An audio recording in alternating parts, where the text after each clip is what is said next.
Taking a look at the head coaches. Second season for Jerry Kill leading the way for New Mexico State. What a turnaround he's done out there in Las Cruces. Led them to 7 wins last season, including a bowl win in the Quick Lane Bowl over Bowling Green. And on the other side, just his second game as Flames head coach Jamie Chadwell led Liberty to a win over Bowling Green just last week, and looking to build off of that here in week 2. And what, as we mentioned, the first conference game for both of these teams in Conference USA. Both had been independents, and now you're kind of getting that feel back of, okay, what's it like to play in a conference game, and how much more it means to play in a game that within a conference like this. Yeah, I think too is that the big thing is when you get in these conferences is that the rivalries start to form. Right. And you look at this game, a non-conference game last year, but a conference game this year, and what Diego Pavia did to Liberty last. Don't think they're not thinking about that right now. And so this could end up being one of these teams that turns into a rivalry. Who knows? But this is how this stuff starts. Back Liberty defensive back this week, Kobe Singleton said this game's personal for him. He's like, we did not play nearly up to our capabilities a year ago. We want to change that this year, so we'll find out if that means anything as we're about set to kick it away. Well, when Diego Pavia was signing autographs in the 4th quarter in the student section last year, I'm sure it did get real personal for the defense. Max Morgan set to kick it away for the Flames. And we are underway. That will land in the end zone, touchback, and we will get our first look at this New Mexico State offense, coming off a 58-21 win over Western Illinois last week, led by the aforementioned Diego Pavia. But that's not all they have, Joe. No they doubt. have a stable of explosive running backs to go along with them. Yeah, you talk about the running backs, and you look at a guy like Star Thomas, and talking with Jerry Kill this week. He went from 225 to 215. He's still got that power run, but you saw against UMass with the breakaway speed, able to take it all the way down the sidelines for a touchdown. So they've got a ton of weapons in this offense. Thomas and Jamani Jones both on the field to begin things. They'll move Thomas out of the backfield. Pavia's going to keep it and picks up 5 or 6 on first down. Runs into Jerome Jolly on the tackle. Yeah, it's going to be real interesting, Matt, to see how New Mexico State decides to attack Liberty. I really think they feel as if they can run the ball in between the tackles. So Liberty may try to load up more with bringing that 8th man down into the box, and then that gives them the opportunity to work the edges. So this is a very tough offense to defend. Liberty struggled against the run a week ago against Bowling Green, giving up over 6 yards per carry. So to your point, see if New Mexico State really tries to test out that run defense early on. Pavia pulls it out, slings it near side. Catch is made. First down yard. Ball came free, still loose. And now we'll untangle the pile to see who came up with it. That ball loose on the deck. It was Chris Bellamy on the reception. And it looks like New Mexico State will retain possession. Ruling on the field is the fumble recovered by the offense for a first down. So the Aggies keep it. Bellamy on the reception was punched out by the Flames, and that was Quentin Reese coming over and putting a fist on it. Yeah, good job by Quentin Reese trying to knock that ball out, but really good job when he's looking down at the offensive line. They fired off the ball. Okay, Pavia got the ball in his hand quick, good protection. They're going to be able to mix this game up between running the ball up the gut, in between the tackles, like we said, and then working those outside throws. It's, once again, very, very difficult offense to defend. Pavia, as you talked about, really good athlete, good outside the pocket. And in some ways, I mean, not a big kid, just stands at 6 feet tall. You don't mind him getting out the side of the pocket where he can scan the field maybe a little bit easier. Yeah, that's the thing with him is he can beat you in so many different ways. He still does a great job of throwing the football from the pocket. So it's not like, well, he doesn't feel he's uncomfortable in the pocket. He throws the ball well from the pocket, and then you can move him on the rollout game. And then the big thing that he does more than anything in the pass game is able to extend plays, and also he keeps his eye downfield. Pavia, a guy, he started his career at New Mexico Military Institute. And offensive coordinator Tim Beck was telling us when he got there, they tried him everywhere but quarterback. They tried him at tight end, they tried him at receiver. Finally, they're like, fine, we'll put you quarterback. He goes ahead and leads them to a national championship. He calls him an ultimate winner, and he's certainly been that in a New Mexico State uniform. Yeah, they're checking. So they're reviewing this right now to see if that ball did come out before the knee went down. Obviously, that would affect the spot. It's a fumble. It's a fumble with the New Mexico State recovery. You're gonna go ahead and this is a little bit of put your reputation on the line here, Joe. With that one right out of the gate. Peeve of mine. Okay. Man, you know that. They take a long time on these reviews. The ball was knocked out. After review, the ruling on the field is confirmed. There you go. Ball was recovered by the offense.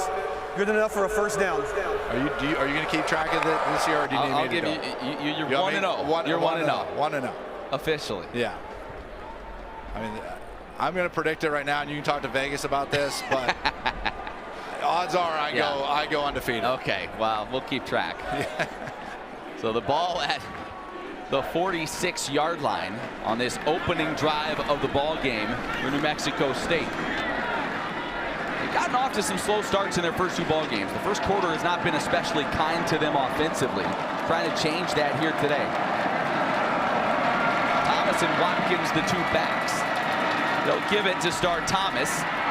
Stiff arm, stays on his feet, turns the corner into Flames territory before he's bumped out of bounds around the 35. I mean, Star Thomas is a lethal weapon. To be able to get the edge like that, you take a look right here, to be able to get the edge like that, work the outside, good vision with the eyes. There's your quick bounce to the outside, hard with the stiff arm. Look at the speed down the sidelines. Yeah. He's becoming even a better back than he was last year. Well, and he's actually a different back than we thought. That was Monty Watkins. So Monty Watkins able to, and again, it just shows you they've got Jones, Thomas. We didn't even talk about Watkins. He came in averaging over 19 yards a carry on the young season. They'll go empty backfield. Now bring a guy across. Pavia going to keep it, runs into Jerome Jolly, short pickup on first down. All right, Joe, let's talk about impact players. How do you see this one? Yeah, obviously Diego Pavia is the guy that Liberty's got to stop to put on the clinic, and then of course Star Thomas. Obviously he's taking the ball to the house, and he's a major part of the offense for New Mexico State. But on the defensive side of the ball, the guys who had the turnovers last week, Jerome Jolly with 2 picks, Quentin Reese with a pick. This team had 5 interceptions last week. They were responsible for 3 of them. Jamani Jones standing to the right of Pavia. Second down. Diego gonna throw. Now step ups in the pocket, gonna take off and run. He's got some room across the 20, inside the 15, taken down at the 10. If it's not there, he's not afraid to just take off and able to pick his way forward for a first down. Yeah, you take a look at it right here. He steps up in the pocket. He actually had the dig route over the middle, but it broke down so fast with the quick rush from Liberty defense that that's what he does to you. He's able to see right here. Sees it, had the dig route, steps up in the pocket, avoids everybody, takes it right up the middle. Gritty and tough. So first and goal now from the 10.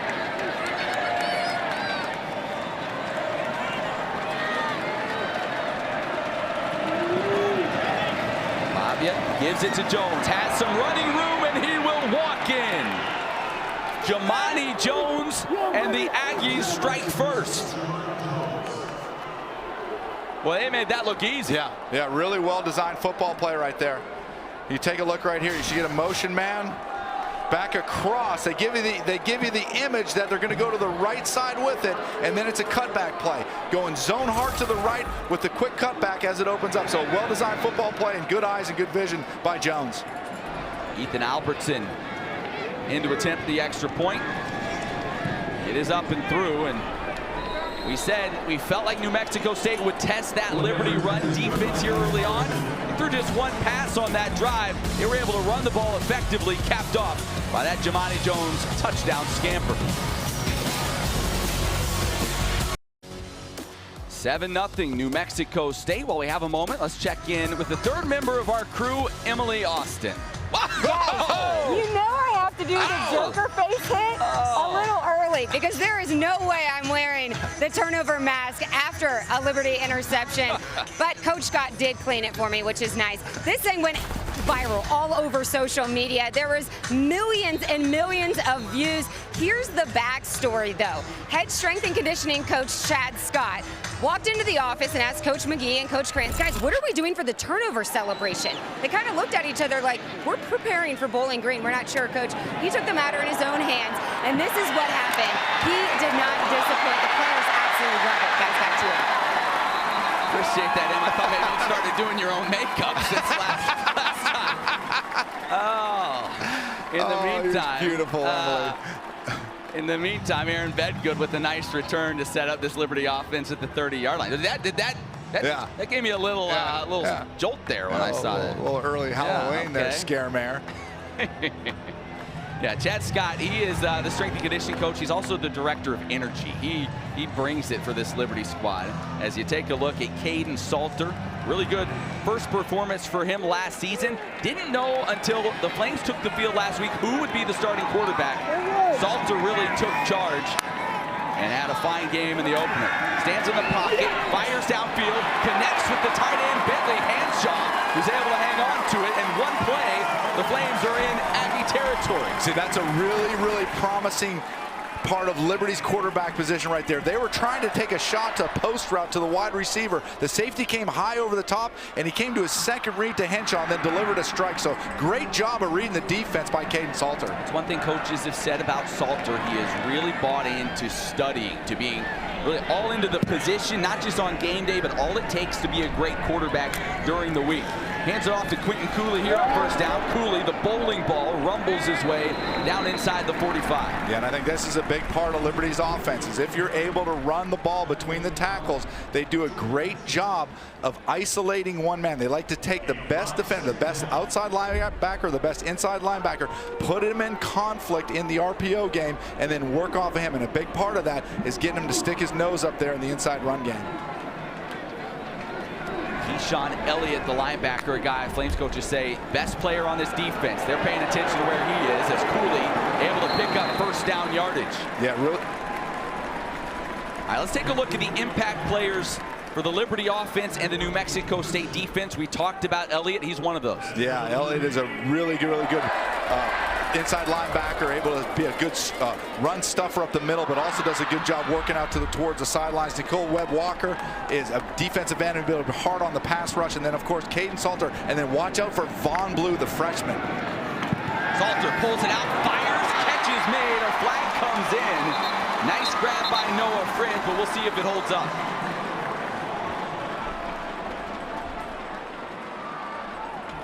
And they're going to back up Liberty. Initial indication of holding going against the Flames. Holding. Number 53, offense. 10-yard penalty. Remains first down. That's Jordan White. Take a look here. And you can kind of see there on the left side of your screen. Oh yeah, they came on the blitz. Keyshawn Elliott came on the blitz, and as he picked him up late, had to grab him and tackle him to the ground. That's a good call. Billy Lucas in the backfield now behind Salter. Salter looking to throw, fires, caught. That's Trayon Sibley on the far side. He's quickly wrapped up and dropped. Sibley, the Flames' leading receiver through 1 week. Not a guy you came into the season talking about, but someone that did stand out in fall camp to Jamie Chadwell. Yeah, you go back to him, even last year, a very reliable receiver, has a very strong lower body and always makes the hard catches over the middle. Von Blue stands to the left of Caden Salter. Salter checks with the sideline. Gives it to Blue, sheds a tackle, has some room. Still on his feet, taken down inside the 30. And he's going to be about 3 yards shy of that Liberty first down. Yeah, that's a very, very impressive run by the freshman, Von Blue. There really wasn't anything there. They had a mix up in their blocking schemes, and he was stopped right at the point of attack right there, but able to shed through that block, use his strength, and then obviously the speed that he has to get downfield to put him in a 3rd and short. Blue, the true freshman out of Mount Pleasant, South Carolina. Coaches rave about his ability and how good he can be. So 3rd and short, handoff, Lucas up the middle, picking his way through the defense, has enough for the first down. You've gotten a taste, a sampling of this entire running back room for the Flames here on this opening drive. Yeah, they're doing what they want to do. They're able to run the ball up the middle, but then they're attacking the edges also, so that gives them that two-headed monster. Lucas, the transfer from Duquesne. Ran for 38 yards and a score a week ago. Both Lucas and Blue now in there together. They move Blue out of the backfield. Hand it off to Lucas, cuts it up, and falls forward down to the 15. Yeah, really good job early on between Von Blue and Billy Cool Hand Lucas, breaking those tackles and able to pick up those extra yards. Running back coach Newland Isaac this week talking to us. said Billy Lucas has the best feet of any running back I've ever coached. Wow. And some good ones certainly down there at Coastal Carolina, where most of this staff came from, along with Jamie Chadwell. Running the option near side. Ball's free. Picked up by New Mexico State. It was poked free, and the Aggies have it. Malachi McLean, I believe the guy to scoop it up. I believe it was either the defensive lineman or the outside linebacker that did a great job. Yep. There he is. Yeah, Nikhil Webb-Walker, one of our guys, one of your impact players, Joe, pops it free, and a huge early turnover as this Flames offense was rolling. All the momentum on the sideline of the Aggies. They lead at 7-0. Joe, take a look at this last play. You take a look at Nikhil Webb-Walker right here at the defensive end position, able to work upfield, pop the ball out from Caden Salter. This is just a great, outstanding individual play by the Jamaican Flash. That's right. Young man, I think he's the only FBS player from Jamaica. And he is a large individual and has already made a big impact on this ballgame. Pavia takes the snap, the give, Star Thomas. Not much running room. He is quickly hit, picked up, and dropped. Brylan Green, one of the guys coming up in run support. I mean, Brylan Green comes up. He comes up in run support. What a great fundamental tackle. He sees it. He's decisive, quick and decisive in his decision making, and then he's upfield, wraps the defender up, puts him right to the ground. A great tackle by Brylan Green. Green, the sophomore out of Louisiana, had an interception a week ago. Empty backfield right now for Pavia, 5 wide.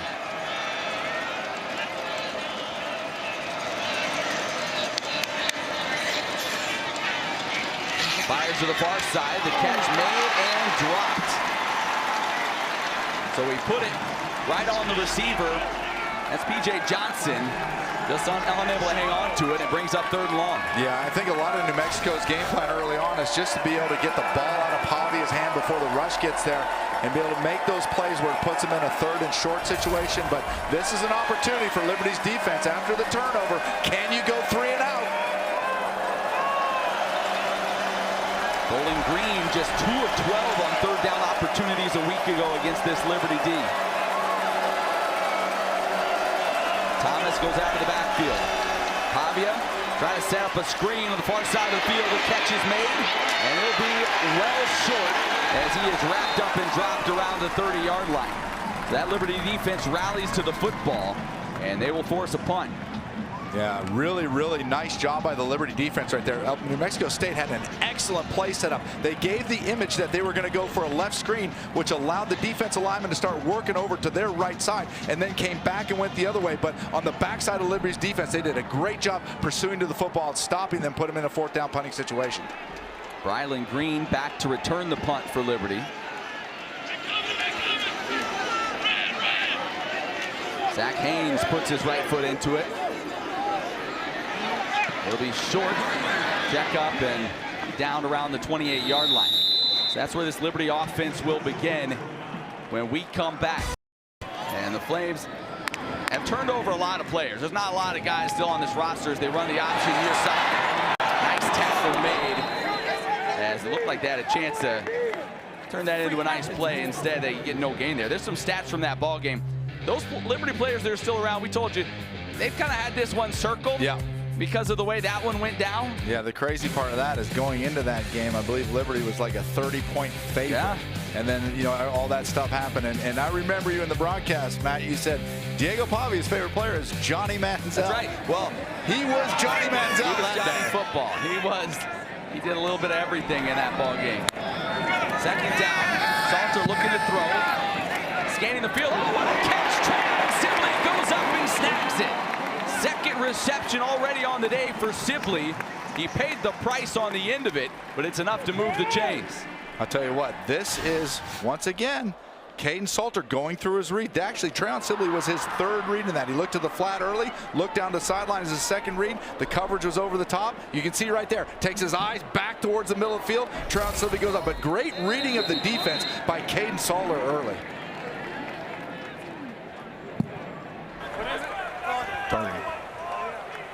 The previous play is under further review. for possible targeting. So they're going to take a look. We said there was a big shot on the end of that play. New Mexico State already without one player, Dylan Early, for the first half today because of targeting. That came in last week's game against Western Illinois. We'll see if they get another one here as the officials take a look at this. We'll take a look as well. The catch made and the hit, at least from that angle, it looked like, and that's Jordan Vincent, the safety, delivering the blow. It looked like it was below the helmet. We should be able to tell better here.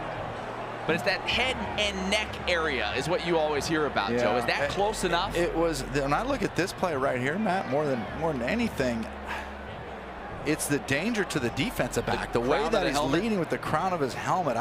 This one is going to be, it's going to be interesting to see how they play this one out, because I agree with you. He did get it down low, but he did lead. He dipped his head and led with the crown of his helmet, which puts him, not just the receiver, but puts him in a safety position, in a bad safety spot in terms of leading with the crown of that head. Well, and if it is determined that it's targeting, this New Mexico State team is going to be light in terms of safeties here for the rest of this half, at least until Dylan Early comes back. Vincent listed as the backup to Early on that New Mexico State depth chart. They also put J.J. Derville in there quite a bit. All right, let's see what they say. After review, it was determined that there is no targeting on the play. Number 24, New Mexico State may stay in the game. It's first down, Liberty. Yeah, you hate to see anybody get kicked out of the game for targeting. It's good to see that didn't happen, but boy, that young man really needs to get coached up on getting that head up and making sure that he doesn't put himself in a potential bad position. So first down for the Flames. Salter 3 for 3 throwing the football for 46 yards so far here this evening. But he does also have the one big mistake, the fumble that killed what was a promising Liberty drive. Timing a little bit off. They hand it off to Cooley. Broke the initial tackle and falls forward across midfield. Pickup of about 3. Yeah, really like how Liberty's mixing up their offense. They're running a little G play. I say by G play, that means that they pull the guard on a slight pull to be able to get up to that next level of linebackers and then allow Cooley to work up the middle. So using those inside runs can pay off later in the game, especially for Liberty. Cooley stays in the ball game. Give it to him. As a hole, wrapped up, fighting forward. And he'll be stood up, and it's blown dead. They'll mark him at the 45, about 2 yards shy of the first down. Yeah, this is exactly what you want to do. That's 2 inside runs to put yourself in a 3rd and short. This is the position Liberty wants to be in, is that now your whole playbook's open up. And you're also in a spot on the field where even if you don't get it on 3rd down, you could potentially go for it.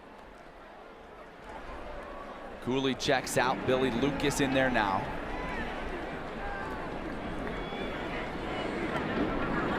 To bring Bedgood in motion. Lucas takes it. Boy, he got depleted there, but still got enough yardage for the first down. Goodness, I think that was Dion Wilson who came in and planted him. Yeah, nice job, though, up front by Liberty's offensive line. Once again, they ran another G play, pulling the guard around, getting a block down, and creating a hold on 3rd and short to pick up the first down. Wilson, number 3, one of the new additions. New Mexico State, transfer from Arizona. Salter pulls it out, has some time. Fighters downfield, has a man, it's caught. C.J. Daniels inside the 10, spins his way to the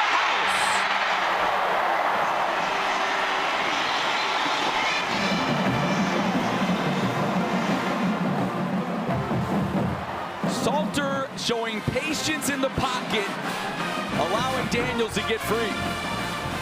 Yeah, take a look right here. What a great ball delivered by C.J. Daniels. Got to give credit first and foremost. You see C.J. Daniels over top on the long crossing route. Great spin move, able to extend into the end zone. But a great job up front by, I believe it was the running back, Von Blue potentially picked up the blitzer, which allowed Caden Salter to get the time to deliver that football. Egan Linderink in for the extra point. Up and through, and we're all knotted at 7.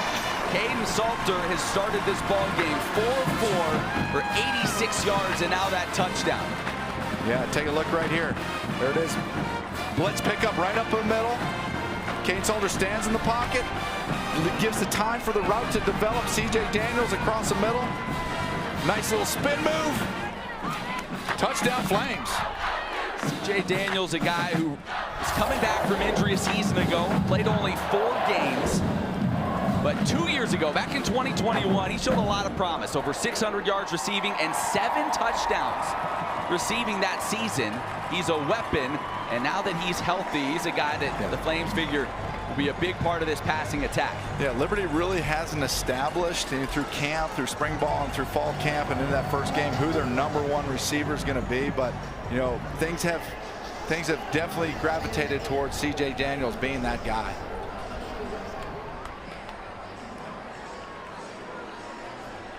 This Liberty offense, the only thing that stopped them has really been, themselves in some way with turnover. Yeah, the turnover. Not great ball security. We expected this to be a tight one, and it certainly has all the makings of that here thus far. Max Morgan to kick it away. Coming up, taking it is Brady. And he's got some room across the 30. A flag flies as he's bumped out of bounds around the 45-yard line. Flag down around the 24, and we'll see if this one's coming back.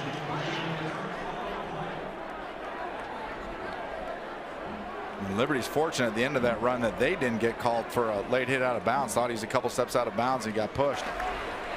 During the return, holding, #1, return team. 10-yard penalty from the spot of the foul, first down. So that'll back him up. Take a look right there. Good. Nice hole opened up. Looks like there's the hold right there, but almost felt as if Liberty should have been called for a late hit out of bounds. Not exactly sure where the hold was. But right Boy, there. yeah, you're right. Yeah, I mean, that was coming on late. It's very surprised. They should have made that call. Jalen Jimerson with the late hit. So that backs him up inside the 15. Liberty scoring drive, 6 plays, took up all of 3 minutes and 15 seconds. See if New Mexico State has an answer. Pavia pulls it out, looking downfield. Here comes some pressure. He's going to step up and take off. Lowers the shoulder and rumbles his way to a nice pickup on first down. Yeah, well-designed football play right there. They faked the jet sweep, and then they were trying to take a shot down the sidelines or hit the dig underneath, and nothing was there. Liberty's defense covered it very well. And Diego Pavia still, that's exactly what he does to you. There's nothing there, and it's only 2nd and 2, 2nd and 3 right now. Pavia, not a big guy, but he's a stocky little dude. 6 foot 200. He's not shy about taking a little contact. This is a formation right here that New Mexico State will give you a lot of different looks out on how they run the ball, and they can also use this formation in their passing game. Pavia pulls it out. Has Thomas over the middle. He makes the grab. Jerome Jolly knocks him down. But they will move the chains. The catch made at the 35. Yeah, just that it's such a well-designed football play. They put that linebacker in conflict. You get the run, you get that little outside, almost a jet sweep action, forces the linebacker to come up and play that, bring the back out of the backfield and just dump it off to him. That's a well-designed play and good pitch and catch. This has, when they've been running right this season, been a very explosive offense. They've shown they can score from anywhere on the field. Talked about the running backs. Haven't seen a lot from the wide receivers yet. But they put on a show in the second half of their game a week ago against Western Illinois. Get a chance here. Pavia slings it out. Oh, right through the hands. That was the running back Jones all by himself. And maybe started peeking upfield before he secured that thing. Yeah, really, they're getting that bunch formation over there to the right, trying to spread you out on different levels of the field and put the back out to the flat right there. It's just a good read by Diego. Nothing was there in the trip set. Throws it out the flat. Just got to be able to secure the ball and turn it upfield. All right, here you go. We're going to get our first look at backup quarterback Eli Stowers. They use him quite a bit. A big-time athlete, 4-star recruit. Spent his first couple of seasons at Texas A&M before transferring to New Mexico State. They typically run the ball when he's in there. He'll keep it now, breaks the initial tackle, tries to turn the corner, and is shoved out of bounds.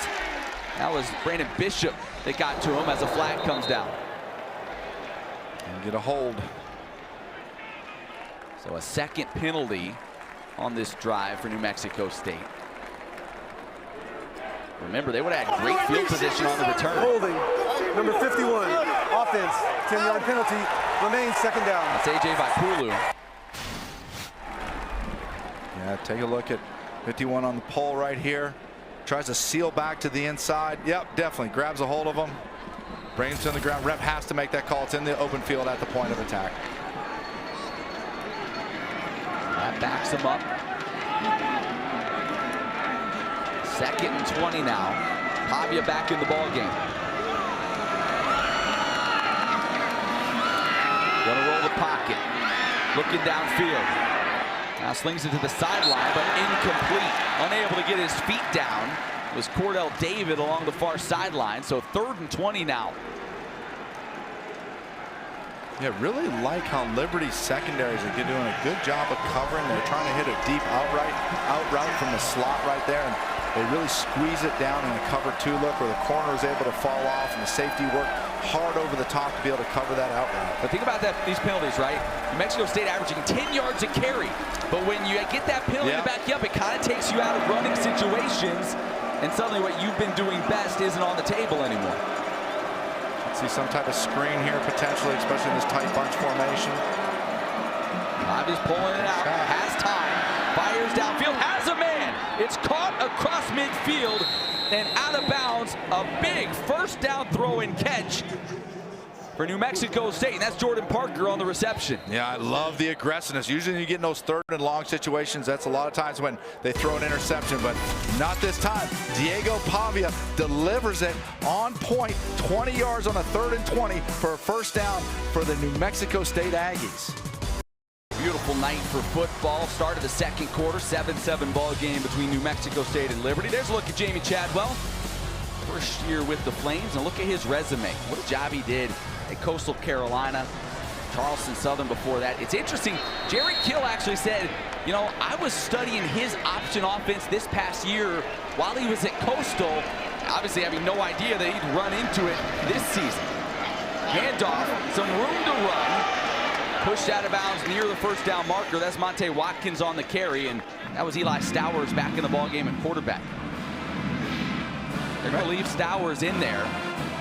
Here's a story for you, Joe. Yeah, give it to 2020, Eli Stowers led his high school team, Denton Geyer, to the state semis, where they lost to Cedar Hill. Okay. That team was led by Caden Salter. Whoa. Salter in that game threw for a touchdown, ran for a touchdown, and caught a touchdown as his Cedar Hill team defeated Stowers and Denton Geyer. So maybe a small bit of revenge on the mind of Stowers. He's going to let it fly, looking for a receiver, one-on-one battle. Flag comes in. It was picked, but it's all going to be for naught as the flag came in, and most likely defensive pass interference being called. Yeah, definitely pass interference here. There's a lot of tugging and pulling on the receiver as the ball's in the air. Pass interference. Number 24. Defense. 15-yard penalty. Automatic 1st down. That's Preston Hodge.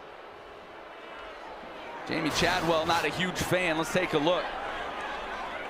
Stowers got the one-on-one matchup he was looking for. A lot of hand fighting going on. That angle didn't look as bad as I thought, but from the other angle up here, it looks as if he started grabbing pretty early. Grabbing right around the neck area, it looked like. Matt Warner, you know what? I'll tell you what I like. I like Matt Warner's tidbits. I've been waiting for him. That was one of your there's the first of the year. I don't know if I can. I may have just wasted my best one right out of the gate. Throwing near side and off the hands of Jamali Jones. Jones having a hard time bringing the ball in thus far tonight. I asked Jerry Kill, I said, how do you determine your quarterback rotation? Pavia, Stowers, there's always that fear of, am I going to take my starting quarterback out of a rhythm? Right. And he's like, well, we just have certain packages we feel comfortable with Eli in there. And he's like, and he's just such a good athlete. Yeah. You just got to get him on the field. Sure. This was a kid, he was a 7-foot high jumper in high school. He's a big-time athlete with the ball in his hands. Not as good a tidbit, but a very good tidbit right there. That's the last one I got. I exhausted the Stowers file, I think. Handoff. Jones lowers the shoulder and pushes forward for 5 or 6. And it'll bring up third down. I'll tell you, this is the one thing New Mexico State felt they could do. They felt as if they could control on the offensive line inside the tackles. And when you see those strong inside the tackle runs like that, they're starting to show that they're able to do it. This is a big third down for both sides of the football right here. 3rd and 4. Stowers remains in the ball game. As we told you when he first came in, most dangerous running the football.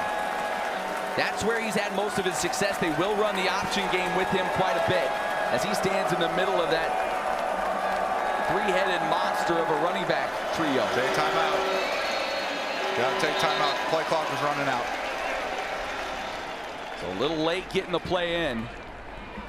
And New Mexico State will be forced to burn a timeout.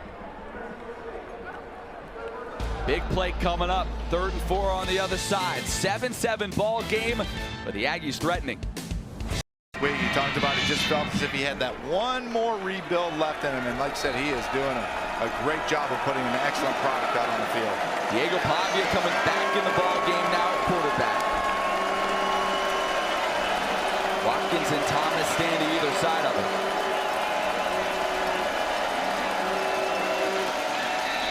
Handoff, and not much happening. That defensive line steps up and shuts it down. Jay Hardy, one of the guys there on the stop. Yeah, great job by Liberty's defensive line, clogging that up in the front. It almost looked like Pavia put that in his belt, and he could have the opportunity to pull that out and be able to run for a first down. So Ethan Albertson comes in now for the field goal attempt. It will be about a 34-yarder. Albertson, 2 of 3 on the season. It's down, it is up, and it splits the uprights. So the Aggies come away with points. They'll settle for 3. And they go on top here early in the second quarter, 10-7 over the Flames. Hands up. 2 running backs in there with him now. That's Vaughn Blue and Billy Lucas. They bring Bedgood in motion.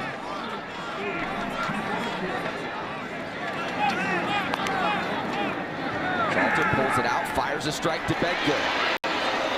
Picks up about 4 on first down. Bedgood, a Coastal Carolina transfer. He actually thought he was done playing college football, but the Flames had some injuries at the receiver position, and suddenly they're like, hey man, you want to run this thing back one more time? He said, sure, why not? And he's actually been very involved here early in the season, both on special teams and at the receiver position. Dust off the cleats and let's go. Salter pulls it out, now swings it to Vaughn Blue. Little hesitation, stutter step, gets upended about a yard shy, or a half yard shy even, of the first down marker. And that's where Vaughn Blue is dangerous and what differentiates him from the other running backs. That's right. When you talk to Newland Isaac, the running back co-offensive coordinator, running back coach and co-offensive coordinator, he said with Vaughn Blue, the weapon that he gives, not only does he run the ball really well, but he has such good hands and they're able to use him in the passing game. So 3rd and about half a yard. Flames stay in the shotgun. Give it to Billy Lucas. Hesitation, leans forward. I think he got it, but it was by the nose of the football. And the indication is he did, in fact, get the first down.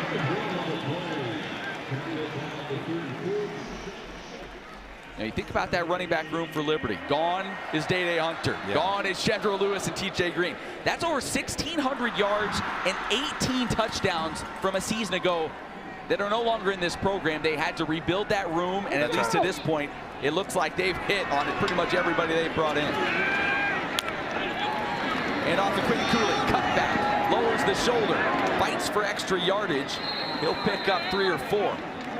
Cooley, the Wake Forest transfer, with a nice first down run. And with more, let's check in with Emily Austin. Yeah, you guys were talking about that running back room. Coach Isaac has said that this is the deepest running back group he's ever coached. It's a luxury because I've never really had 5 guys that can be really solid for you.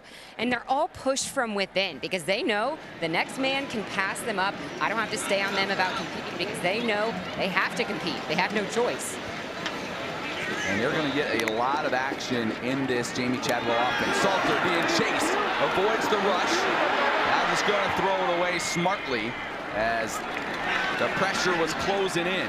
Initially, that was Nikhil Webb-Walker. Tyler Martinez there to force him to throw it away at the end. Yeah, Nikhil Webb-Walker did a really good job of taking his angle to the outside. Now, Caden Salter just has so much speed that he's not able to contain him, but he extended him so far out that there really was nothing there for him.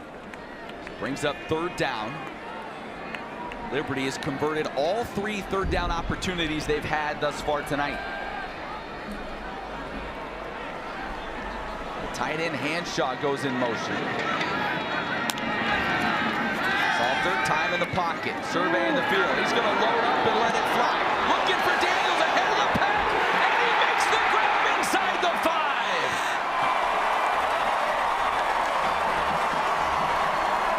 I think we can officially declare C.J. Daniels healthy. C.J. Daniels ran a speed post right there. New Mexico State took a gamble here. They brought their free safety up inside the box, which left the middle of the field open. You can see him trying to chase high over the top, but he got caught flat-footed. A great throw and catch by Caden Salter to C.J. Daniels. 60-yard completion as the Flames rush back to the line. The official's going to hold it up. Now a player scrambling off for New Mexico State. Quick snap, handoff. Not happening. Blown up in the backfield. That was Martinez again, shooting through and knocking down Quentin Cooley. Called Martinez's name a lot here early on. I'll tell you what, Martinez shot through the gap right there. Came in with the Superfly Suka right there from WWE, put him on the ground. And then look, he came up and gave a WWE celebration right there. Mouthpieces flying all over the place. You gotta love it. Brings up 2nd and goal now for the Flames. Cooley remains in at running back. Running the option near side. Cutting it up and Salter now walking. The big strike downfield with his arm, but it's the legs of Caden Salter that puts Liberty in front. Wow, how good does Caden Salter look right now? Able to stand in the pocket, go. When you look at a quarterback's able to go through reads and make the throws, showing poise in the pocket, yet then comes out, runs the option game, and is able to score touchdowns that way. And it's a little thing, little pump fake right there, back inside, touchdown. This Caden Salter looks dynamite so far. Extra point blocked. And that was an issue last week. They had one partially blocked. They had a field goal at Liberty blocked in return for a touchdown for Bowling Green. So special teams still has some improving to do. Caden Salter, 13-10 after that scoring drive. Liberty goes on top of New Mexico State. The big play, the 60-yard pass from Caden Salter to C.J. Daniels. Yeah, you take right there. You see this safety work down into the box, and once he works in the box, that leaves that post wide open over the top. C.J. Daniels takes a hard inside release, gets caught flat for the safety's in chase position. Beautiful throw, great speed to the ball. 60-yard play for the Flames.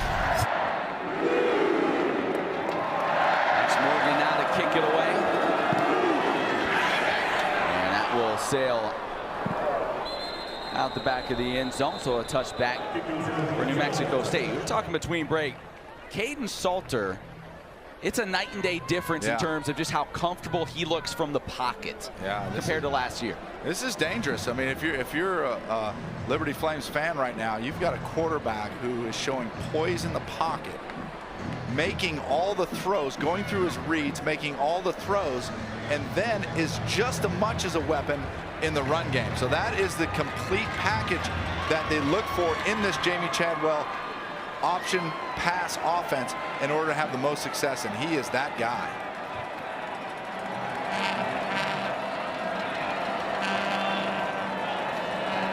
Bavia pulls it out, looking downfield, fires across the middle, nearly intercepted. Brian Green broke on the football and nearly picked that thing off. Yeah, take a look at Brian Green right here. They run a little dig route into the inside. Brian Green sits on it, jumps and is able to undercut it. Right underneath it, does a really good job. Brian Green comes up, makes the tackle, a really hard-nosed tackle on the inside run, and then breaks up that pass. Having a good game. Talked about Salter comparing him to a year ago. Here's the numbers so far, and I think last year, remember too, he had that kind of mysterious groin injury that kept him out for 4 or 5 games in the middle of the season. I think that kind of derailed him a little bit. Came back at the end of the year and was just never quite the same. He looks like a different guy so far this season. Pass caught, short pickup as this Liberty defense swarms the receiver. That's Ron Tiavasu, the tight end. That's actually the first completion to a tight end this season for New Mexico State. Yeah, Tiavasu does a really good job of just sitting down in the hole. That's what New Mexico State has to do. They put themselves in a good position. You're in a 3rd and 4, you're not in a 3rd and long. Playbook's still open to you, running game's still open to you. So you got to be able to start converting some of these. They converted that 3rd and 20 earlier in the ball game.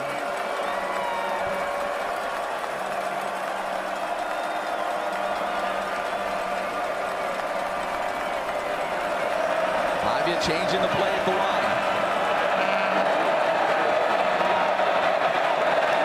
Looking to throw, looking near side, catch is made, and there's a whole lot of green grass out in front of him. Inside the 30, inside the 20. Chris Bellamy on the reception, and he nearly took it the distance. Yeah, what a great job by Diego Pavia in terms of changing the play. He knew that he could get that man-to-man coverage, got a little quick inside slant route, created some space there, and put the ball on the money in 3rd and 4 as a short pass turns into a long run. And that was the MO for New Mexico State last week. They had 380 receiving yards. 260 of those were after the catch. They are dangerous with the ball in their hands and a whole lot of speed on the outside.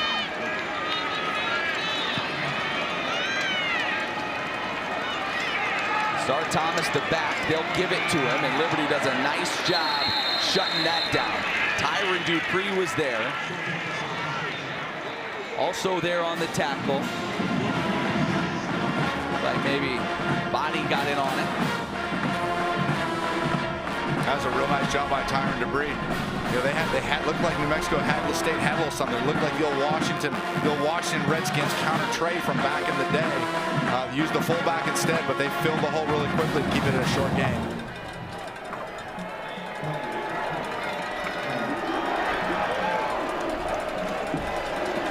Two wide receivers to either side.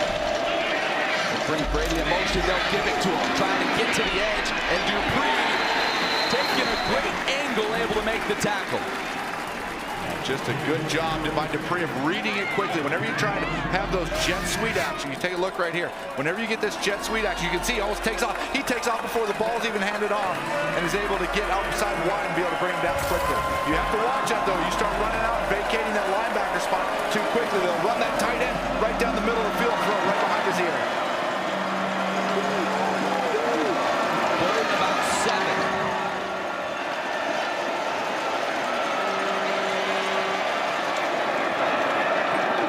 Star Thomas, the running back. Pavia pulls it out, launching towards the end zone. It is caught! Touchdown, New Mexico State! Trent Hudson, the big 6'3" receiver out of Killeen, Texas, able to come down with it. Yeah, you just get that one-on-one action. Just a really good job on the fake to be able to hold the front. And then Diego Pavia delivers a perfect ball. The back shoulder fade right on the corner, get the foot down in for a touchdown. Just a well-executed, a simple play, but very well executed. Exactly what the doctor ordered for New Mexico State.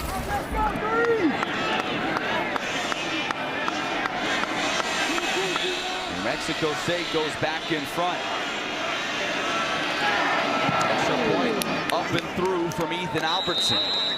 A methodical drive. Got ourselves a ball game, I'm Matt telling Warner. you, both these quarterbacks playing at a high level. It's a tight one. What do you expect in the first conference? Boy, it feels like these offenses are starting to settle in, huh? 17-13, New Mexico State on top. Here's a look at that touchdown pass a moment ago to Trent Hudson. Yeah, just a quick little ball fake there. This is stuff you work on all through spring, all through camp. Easy pitch and catch, balls in the right spot. You got a nice tall receiver, you can go up and get it. Well executed. Like you said, both offenses look like they're cooking right now. See what Diego Pavia did. Struggled at the beginning of the year, caught fire late, and it sure seems like it's carried over to this season, the way that he's played thus far. Aggies boot it away, and it'll be a touchback as this Liberty offense retakes the field. Pavia 7 of 11 for a $133 and a score. Salter, who's coming out for the Flames right now, 7 of 8 for a $155 and a touchdown. Yeah, you're starting to get a little bit of the vibe of the game, and it is going to be, can these defenses make some stops against these hot quarterbacks right now? And so you're getting that feeling, not yet, but I don't know if it's going to happen yet, but 5 minutes to go, a little over 5 minutes to go in the second quarter. Could this thing just turn into a shootout? Flames at the 25, Quentin Cooley in the backfield. Salter pulls it out, fires, connects the trail. Sibley lowers the shoulder, ends up about a half-yard shy of the first down marker. Sibley's been very active here early on. That's already his 3rd reception. Yeah, Salter's doing a good job of distributing the ball around to different receivers. Picking up 9 on first down. Quick passing game, no opportunity to get sacked. Just get the ball out of your hands, pick that up, put yourself in a 2nd and short. You can take a shot right here or just run the ball for the first down. Good motions into the backfield. They'll hand it off. Cooley made the first man miss. And will pick up the first down before he is stood up by a host of tacklers. You know, man, they call Cooley the bowling ball, right? I called him pins. You did. I was calling him pins earlier, but I'll tell you what, he's a little shifty. He's got a little quick feet. You see a little jump cut right there. Looked like he was going to get stopped in the backfield. Had a nice little jump cut and picked up first down. Cooley, the transfer from Wake Forest, actually faced Liberty in the regular season last year with the Demon Deacons. Rushed for almost 250 yards down there. But getting a much bigger opportunity here with the Flames, and they're thrilled to have him. Give it to him again. Runs into some traffic, falls forward for a short pickup. Cooley, not a big dude. They list him at 5'7", 210. You see what he did there at Wake in his career. He's one of those guys you kind of can almost lose him behind the offensive line at times. He's so small, but he packs a punch. Yeah, that low center of gravity with the short legs, but real strong through his legs, able to pick up the extra yards after contact. 2nd and 8 for the Flames. Take the handoff, throw middle of the field, sailed it a little high. He was looking for Elijah Smoot. Sailed it up over the top of him. Yeah, Cooley has to step on and take a hard blitzing linebacker. Gets run over, but does a good job holding it up. Just ball sails a little bit on Caden Salter. Smoot, a transfer that they really like and want to try to get involved in the passing game. I'll tell you what, man, I like the way New Mexico State blitzes. When they blitz their middle linebackers, those dudes are coming. They're coming for blood. Holding, number 53, offense. That penalty is declined. 3rd down. I was surprised he didn't take that. Yeah, Jordan White called for that. Would have been his 2nd hold of the ball game, and put him in a 2nd and 18. You'd rather have him at 3rd and 8 instead of 2nd and 18. So Jerry Kill wants to get it to a 3rd down. They have not stopped the Flames on 3rd down and 4 tries so far tonight. I think Jerry's a big analytics guy. He might be. He might be. He might be. Little movement up front. Looked like that was Chase Mitchell that started rocking back a little bit. 3rd down. Liberty up. Well, after that, I'm glad he didn't take it. Gary's like, see, you know what I'm doing. One step ahead of you guys. How long have I done? He told us. How long am I doing this he for? told us 40 years. Yeah. He's been coaching now. 40 years and one fresh new tattoo later. That's right. For the folks who don't know, he's got a giant tattoo on his arm because they won the bowl game. So 3rd and long now. Salter, pressure coming. Climbs in the pocket. He's going to take off. Coming near side.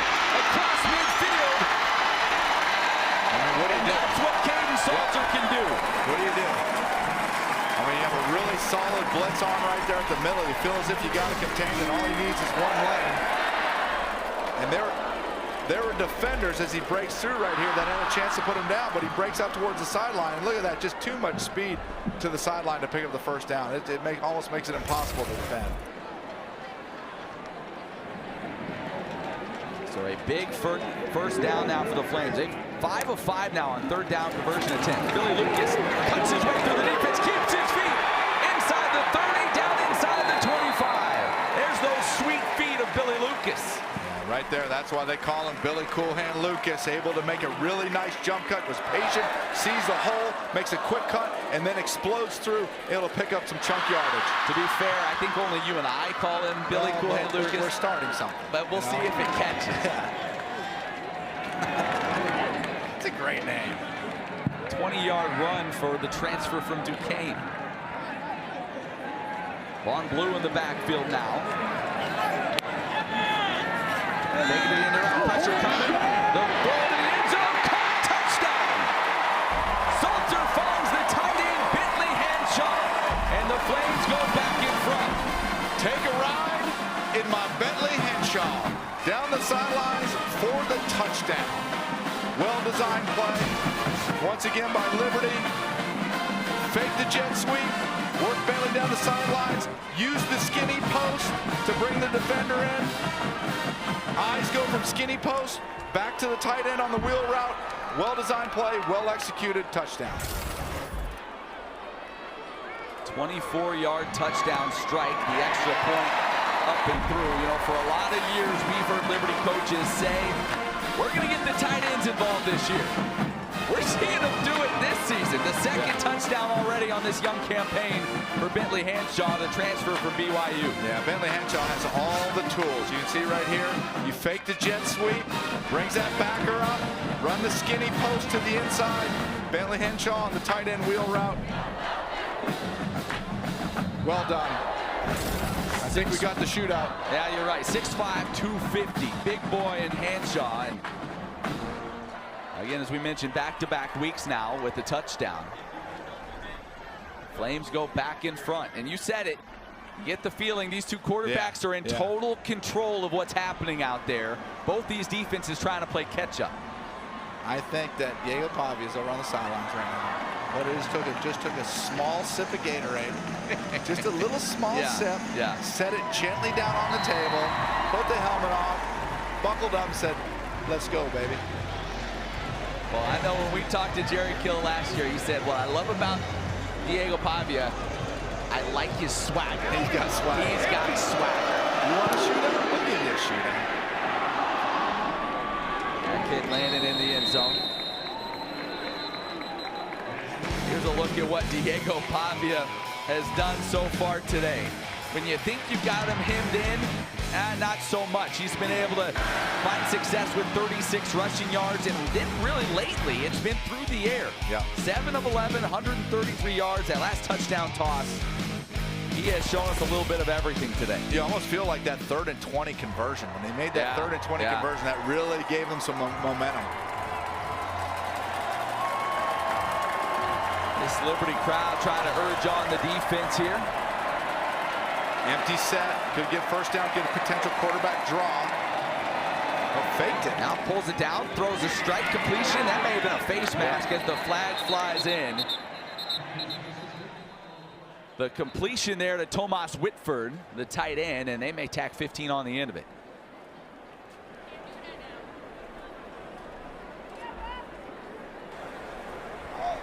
Personal foul, face mask, number 0, defense. 15-yard penalty from the end of the run, automatic first down. That's Jerome Jolly.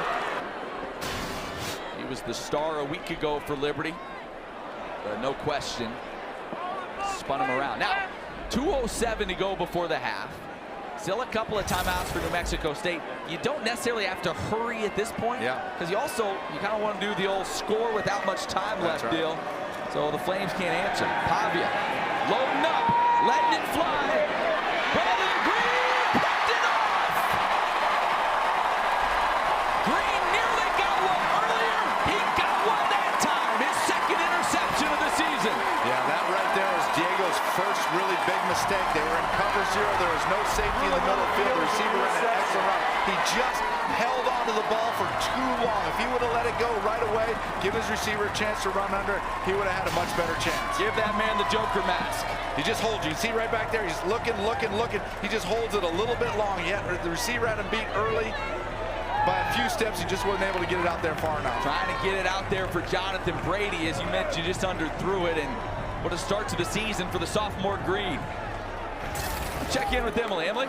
Hey guys, they made a little adjustment with the Joker mask this game because last game there wasn't an opening in the mouth. So the guys were getting all claustrophobic. Like, you know, they're just running around so excited and they're like, wait, we can't breathe in this thing. So, you know, there's things that you got to do with the prop every week, you know, to make it a little bit easier. You make those improvements from week 1 to 2. That's when you see the biggest amount of improvement. And even on the sideline with the turnover prop, the Flames are making those adjustments. I think they've added an autograph ball. Did you see that? Yeah, I did see that. Yeah, we're an autograph. Mexico State trying to bring pressure. The throw downfield. What a dime to Noah Frith. Salter on the move, put it on it. Yeah, you take a look right here. This is the confidence that Caden Salter has in his arm. He could have run this ball for 10 or 15 yards, but instead he throws it over the top on the corner route to Noah Frith. So now the Flames with about 1:15 to go. They're trying to add some points before the break. 4 wide receivers set. Salter climbs in the pocket, fires to the far sideline, but out of bounds on the reception. That was Frith again as he was shoved out. They'll stop the clock with 1:07 to go. You know, I think, Matt, what Liberty needs to look for right here is when you get in these, I've been watching the Aggies defense and they get in these second down situations, they start to bring inside 4 and 5 man pressures to the inside with the inside backers. Look for them to take a shot over the middle.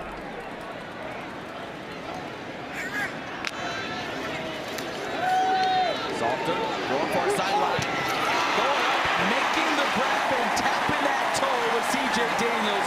And how about the touch from Salter, dropping it in over the defender and finding Daniels on the sideline. Yeah, when you get that cover 2 look, we're saying cover 2, you have a corner that plays the flat and the safety plays over top. That spot right there where they throw the ball is called the honey hole, and he puts it right in the honey hole with a perfect throw and catch for the first down. So the Flames now in field goal range, but they don't want to settle for 3. Now whistle blows and we're going to get a timeout on the field. Timeout. New Mexico State. The Aggies They're want to second try to the to half. regroup This a will be little a bit. 30-second timeout. It's a good timeout. Caden Salter right now, 12 of 15 for 245 yards and 2 scores. For folks that didn't see him last year, it's not just the numbers. We saw some games where he put up some numbers, but I think it's the precision that we're seeing, and he's such a good athlete. Last year he had a tendency to try to just, if it wasn't there, a little bit of panic, a little early, make it happen with his legs. He's just sitting in that pocket and surveying the field, and we're seeing that the Flames have some weapons out there at receiver that are going to help him out. And the thing that he's doing is he's showing great poise and great confidence. Not panicking whatsoever, and that is a credit to offensive coordinator Willie Corn. Some highlights from last week. Liberty, we told you, started the season with a win over Bowling Green, 34-24. The defense, 5 interceptions. Caden Salter, really solid performance as well as the Flames open their season, open the Jamie Chadwell era with a win. Right now they're trying to get to the half and extend this lead. He lofted it up.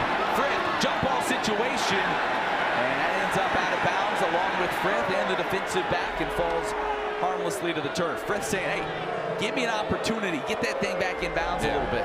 Yeah, here the fans want a pass interference call there. I didn't like that. The ball was thrown out of bounds. Frith was out of bounds. There could have been a little bit of contact there, but good job by the referee not throwing the flag on a play that wouldn't have been completed anyways. Even if he caught it, he would have been out of bounds.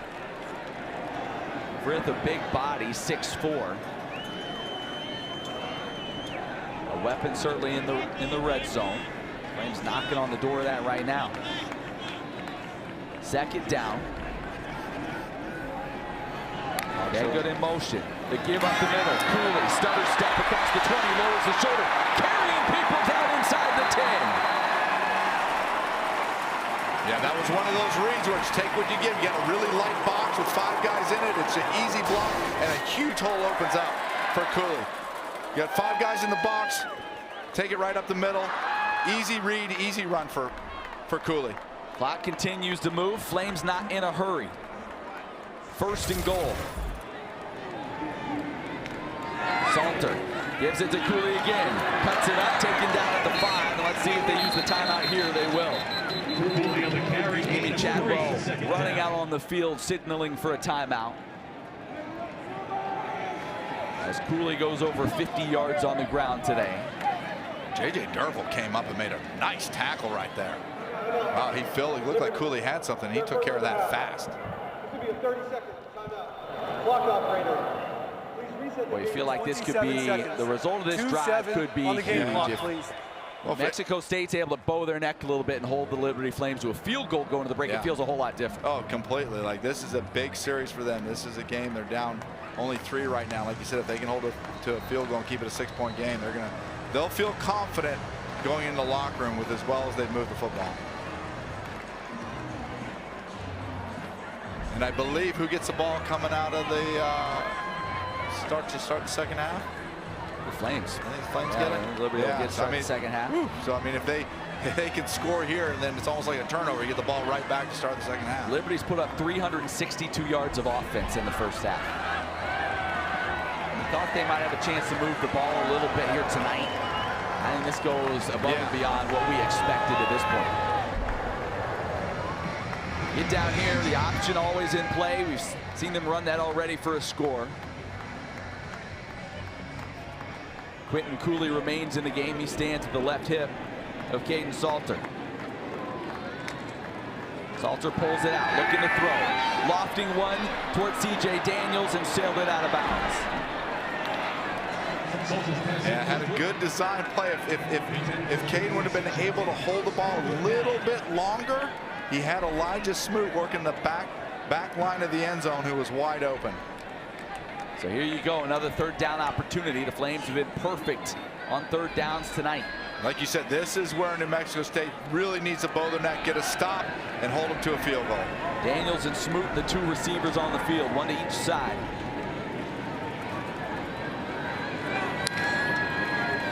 Salter throws it up for grabs, and he sailed it again, and that time looking for Smoot. And this New Mexico State defense, it appears, will get the job done. Still field goal unit waiting, and now they'll bring them onto the field. Yeah, and this Liberty field goal unit by no means has been a sure thing. You look at last week, around same few seconds left in the half, they got a field goal blocked and returned for a touchdown. So this is no gimme. That's right. That field goal going the other direction, and it got Bowling Green right back in the ball game. So Tegan Linderink out there to try to boot this one through. About a 23-yard field goal from the right hash.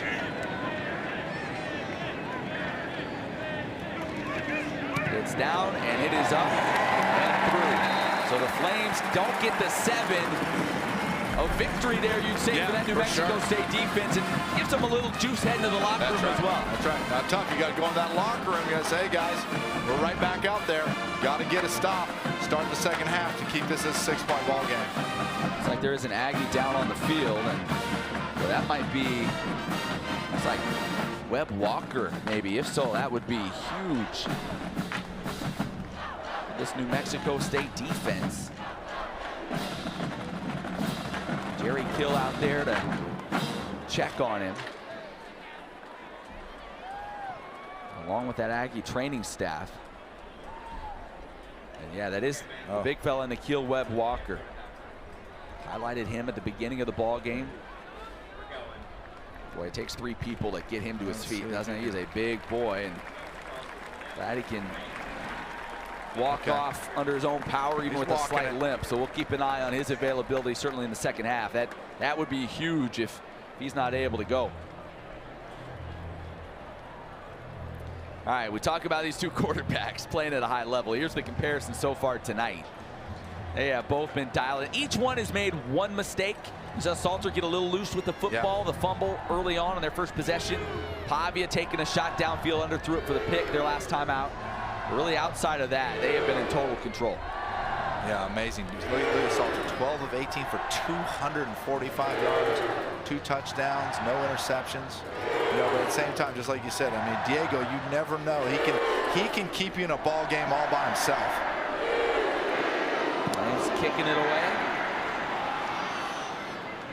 and it will land in the end zone. 16 seconds to go. We'll see if the Aggies just take a knee and get to the locker room.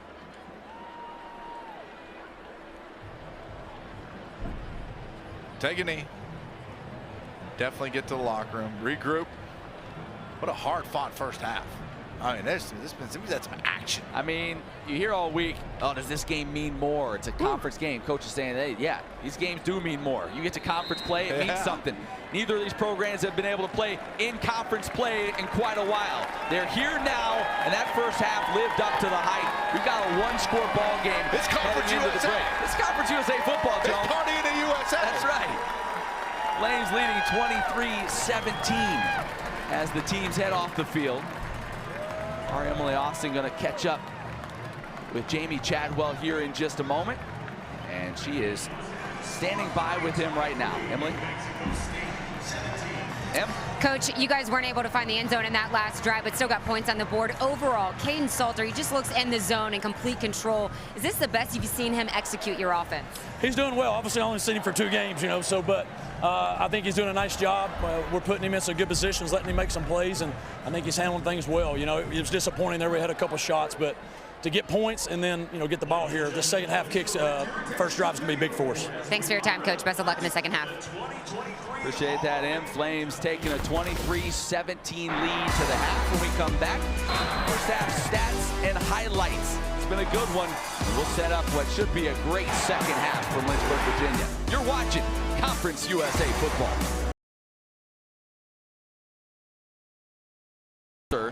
Just 11 passing yards away from his single-game career high. That came at Wake Forest last year in a wild ball game. I mean, 364 yards of offense in the first half. That's a lot of offense. They were moving it. Mexico State defense doing a good job right before the break, holding Liberty to just a field goal. That was a big, big series for them to get that stop. So we'll see who makes the adjustment here in half number 2. Start things off, handing it to Cooley. Good run on first down, he picks up 6. Cooley he's not a breakaway speed guy, but as you mentioned, just shifty enough. Does a good job being patient, making nice little jump cuts. I see little jump cuts, find that little crack to be able to get through and pick up 6 yards on first down. He's averaging about 5.5 yards per carry so far tonight.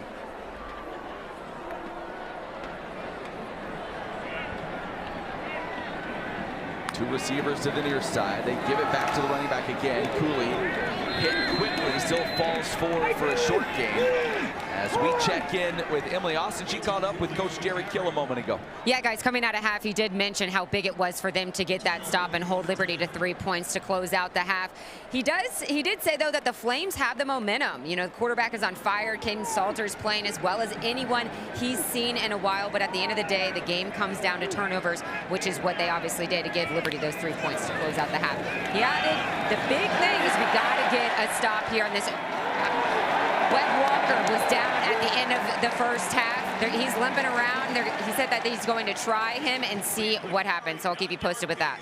Appreciate it, Emily. Yeah, he's not on the field right now as the Flames pick up a first down. Another nice run from Quentin Cooley. Yeah, that's a big loss if Webb Walker can't go in the second half. If they see that he's not out there, I think you're going to see Liberty start to attack the edges of that defense.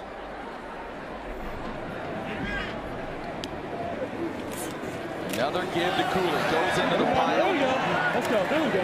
Still fighting for extra yardage and a nice pickup on first down. Yeah, he just doesn't want to go down. No. I mean, look, he stopped. Like, get him on the ground. He picks up another 2 yards, always falling forward. They got him into a little trouble last week. He put one on the turf, kind of fighting for that extra yard or 2. He's done a good job securing the football so far tonight. So 5 yards on first down, sets up 2nd and 5. Cooley out. Both Vaughn Blue and Billy Lucas in that Liberty backfield now. They move Vaughn Blue out. They give it to Lucas. He's got a crease. Takes a shot, but first down yardage for the Flames. Yeah, really well-designed play. When you motion Vaughn Blue out, it gives them just a couple. They're expecting that quick screen to the outside, and it just gives that outside linebacker a little bit more extension, and then you run it back up inside and make a good seal block to the outside, which allows him to pick up those extra yards. Well-designed play. It's like Webb Walker back on the field now. And that defensive end spot, so we'll see how effective he's able to be. Salter pulls it out, fires a strike, caught by Trayon Sibley. Looks to be just short of the first down marker. He is about a yard shy. 4th reception on the night for Sibley. He was the Flames' leading receiver coming into the night. Yeah, take a look right here. What he does right there with Caden Salter, it's the little things that you do well. If you can hold that ball fake for just a split second longer, which he did right there, it doesn't allow that outside linebacker to expand out and undercut that throw. So doing the little things right also for Caden Salter.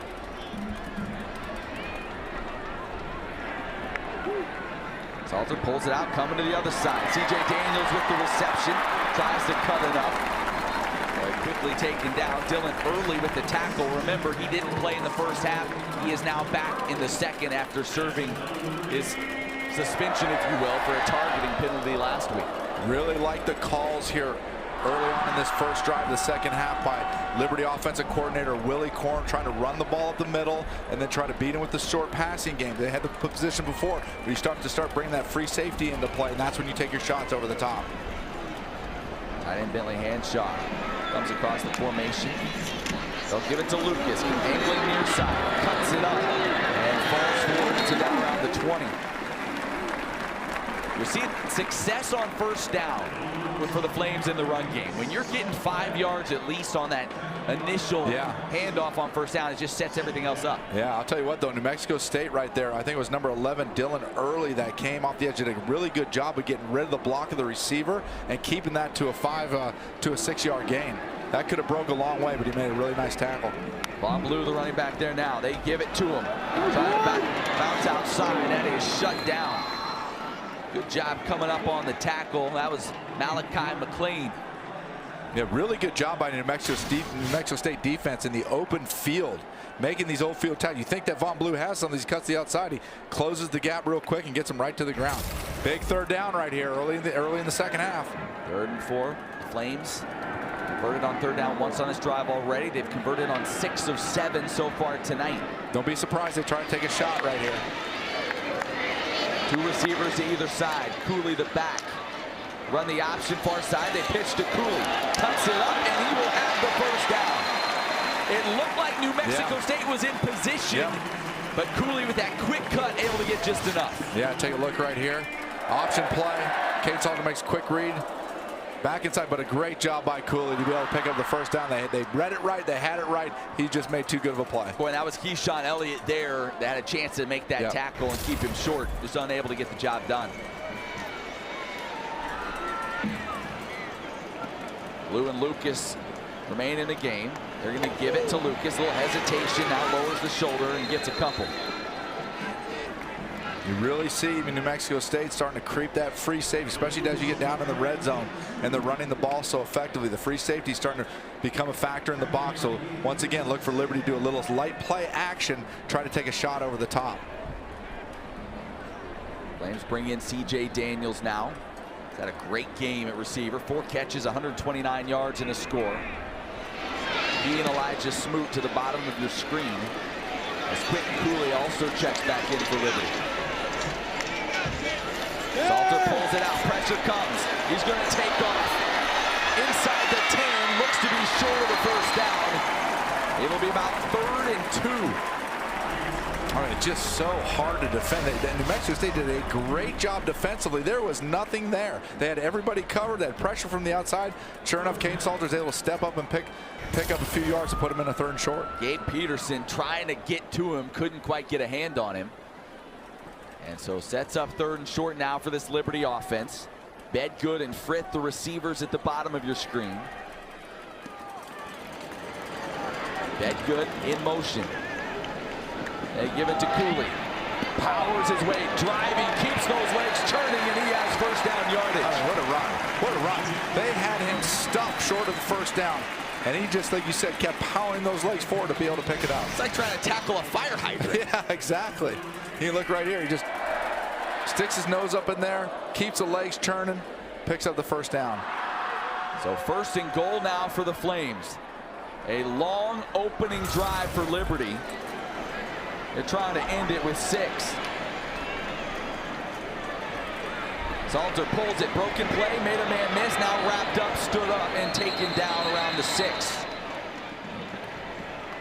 You know, I'll tell you, Matt, so far in this opening drive, Liberty has tried to make the statement that we're going to make this a very physical drive, and they've done that. The question now is, can the New Mexico State defense bow its neck tight into the red zone to be able to stop and hold them to a field goal? And for a second time in as many possessions. Yes. That's exactly what they did the last drive of the first half as well. Very, very physical drive on this one. 2nd and goal. Bring C.J. Daniels in tight in the formation. They're looking that way. Salter throws it up for grabs. Actually just throws it out of the back of the end zone. He was looking for Daniels. He had 2 defenders around him, and probably the best idea there for Salter to throw it away. Yeah, and that was a very mature decision by Caden Salter. You know, in the past, he might try to be an athlete, extend the play, and then see if he can fit it in there and it turns into a turnover. No, just throw it through the back of the end zone. 3rd and goal from the 5. Get another shot at it. 3 receivers for the Flames. Quentin Cooley, the running back. 3rd and goal from the 5. Smoot comes in motion. They're going to roll the pocket. Salter looking, still looking, firing back across his body, incomplete, and there's a flag.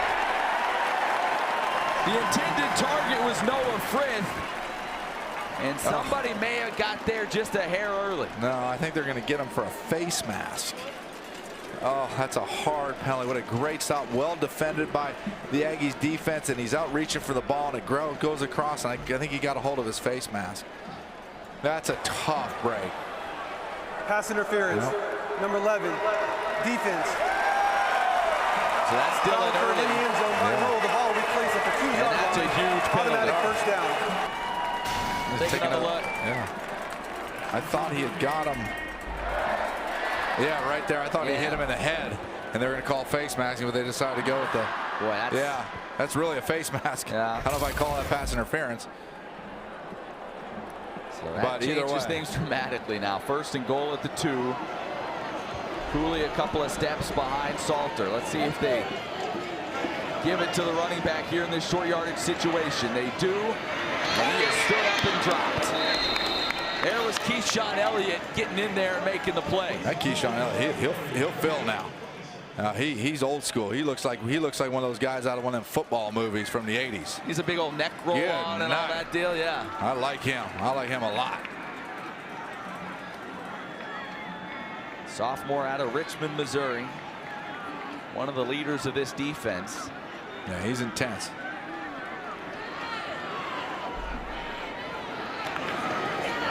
Salter going to keep it himself, cuts it up, and he's in. Salter just following Quentin Cooley, goes in for a 2nd rushing touchdown of the night. You couldn't have had a better opening series for Liberty to go down, kick the field, get the ball right back, and then make that such a physical drive.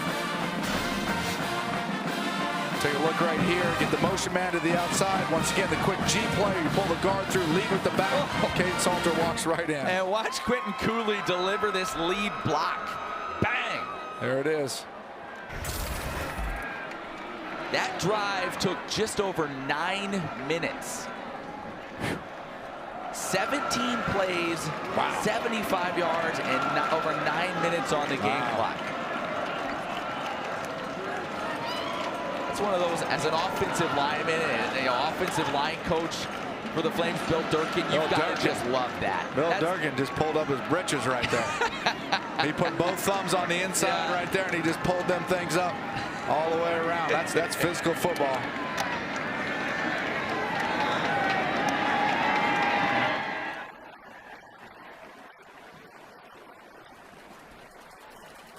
Flames waiting for now an injured player making his way off for New Mexico State. That looks like it's J.J. Derville. Kind of slow to get off the field.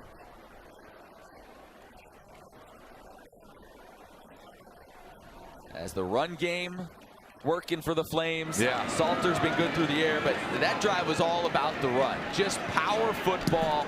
Quentin Cooley a big part of it. And it's just so tough on the Aggies defense, where they get down in the red zone, the 5-yard line. They get a 3rd down stop, and a hand goes over the top, grabs a face mask, get called for the pass interference call, and ends up in a touchdown.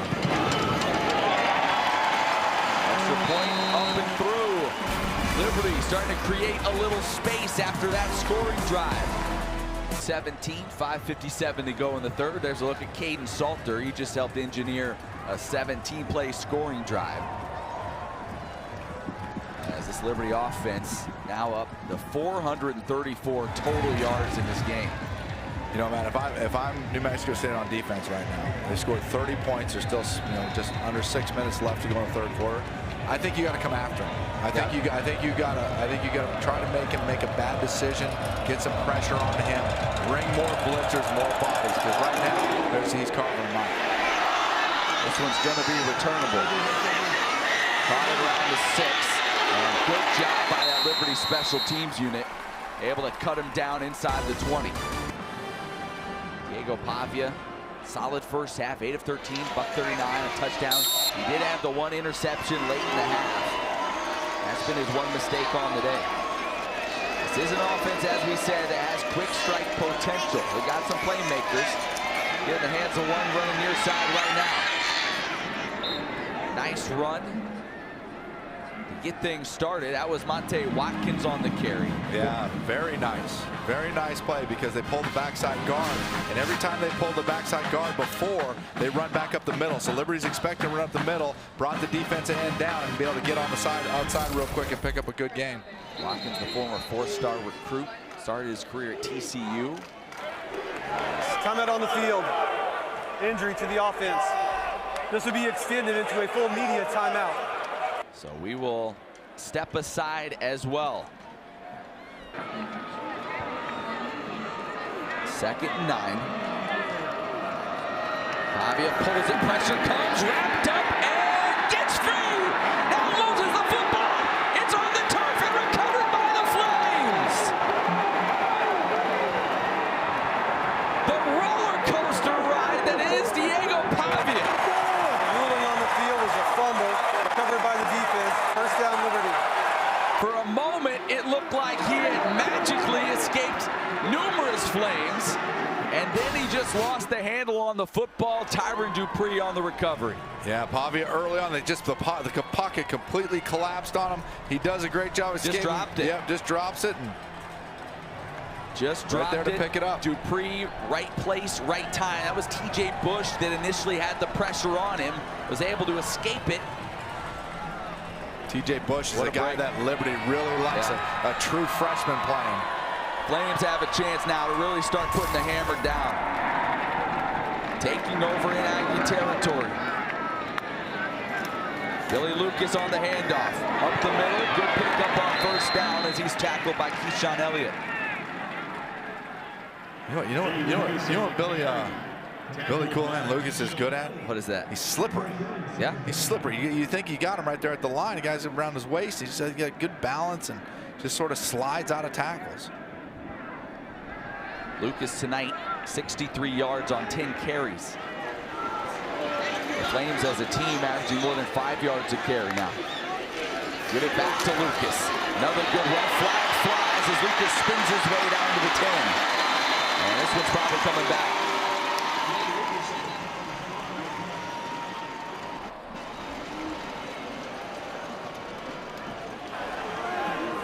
Holding. Number 53. Offense.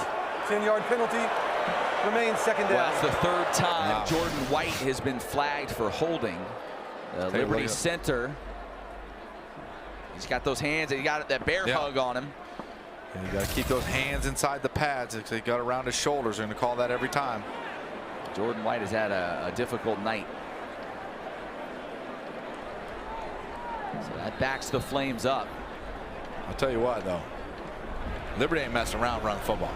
I mean, they're making a statement right now saying, all right, we're going to turn this into a physical football game and run the ball in between the tackles. Now 2nd and 14. Salter going to throw. Little drops down sidearm. That one goes right through the hands of Aaron Bedgood. And it'll bring up 3rd and long.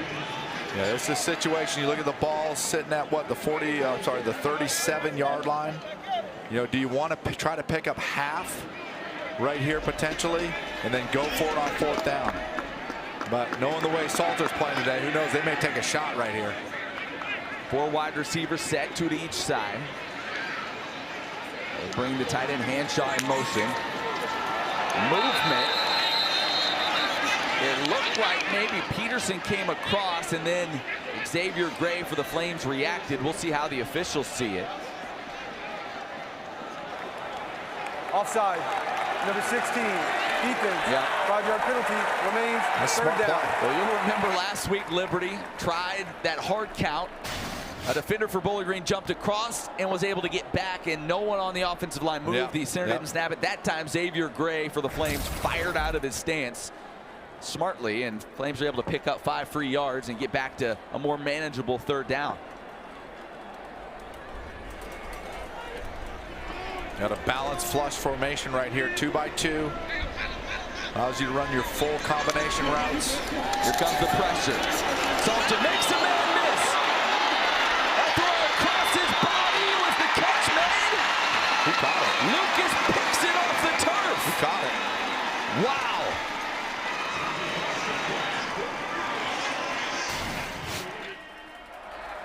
How about that? The athleticism to avoid the rush.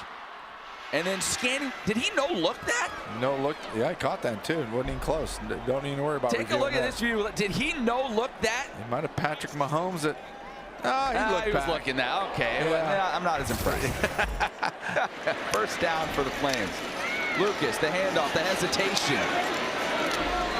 Slips his way through for 4 yards. Aggies defense really has got to think about, especially run side the tackles like that, punching, stripping that football, figuring out a way to create a turnover. Boy, they've been on the field a long time here in the second half as well. And because of that, that's why you're seeing this physical style football where they're really trying to run the ball between the tackles. They've had success doing it. Vaughn Blue now the running back out there.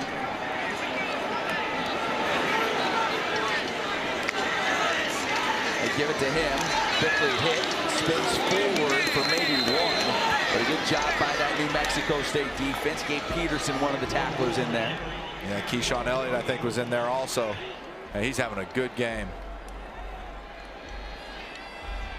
Peterson and Elliott, 2 of the guys they really count on. Both sophomores from the Midwest. Peterson from Overland Park, Kansas. Elliott from Richmond, Missouri. A lot of Midwest ties with this Jerry Kill staff, and he still pulls some really good players out of there. Third down now for the Flames. Salter looking for the end zone. Nearly picked.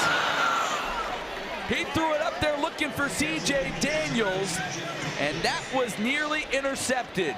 Miles Rouser got his hands on it, couldn't quite bring it in. Yeah, that was that cover 2 look again to the corner, and the safety comes off the hash. He really had a chance to make that play. I don't think he just couldn't quite time his jump, but he made a great break on the ball, was able to bust that up for an incompletion. So the Flames going to be forced to attempt a field goal now.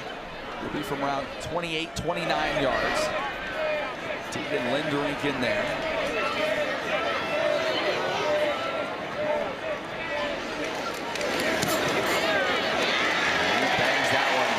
And through.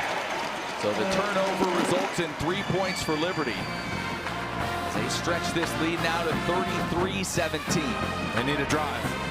They need to put together a drive to get back in this game. Oh, got a flag. We're going to have ourselves a good old-fashioned celebration penalty. The kick is good. After the play is over. Unsportsmanlike conduct. Number 63, Liberty. That's his first of the game. A 15-yard penalty will be enforced on the kickoff. Offensive lineman transfer from Akron. Jamie Chadwell having a few words with him as he makes his way off the field. That never makes the boss happy. It does not. Let's see if we can see what happened here at the end. Gray kind of gets knocked over. A whole lot of talking going on down there. He didn't take too kindly to it. Oh, yeah. That was, oh, he bowed up, but he didn't throw it. That was Malachi He thought about it. who was involved in that little skirmish. Whew. Oh, just a couple guys playing around. That's right. Boys will be boys. Boys will be boys. Buck 24. This third quarter's gone by in a flash. Woo. With the way Liberty has run the football, the clock has been moving, and you look up there if you're New Mexico State and you realize, to your what you said earlier, not a whole lot of possessions left, not a whole lot of time left. You got to make something happen here pretty quick. Yeah, the question is, if you are the Aggies, do you still commit to the run? I mean, you've got 124 left in the third. You got the whole fourth quarters. Do you let Diego go and try to throw the ball down the field and get some scores that way, or do you stick with the run and try to move the chains that way? Short kick because the penalty, a fair catch. Why in the world did he do that? I'm with you. Oh. That's an opportunity to give yourself great field position to start this drive. They don't take advantage. Gotta catch that and run with it. Jonathan Brady signaling for the fair catch. So the penalty in the receiver end. gave a valid fair catch signal. Yeah, the penalty in the end doesn't really hurt the Flames. $1:24 to go here in the third quarter. 2 turnovers for Pavia. Late in the first half, the interception, the fumble on the last possession. Don't sleep on him, Matt Warner. Don't you sleep on Pavia. I would never.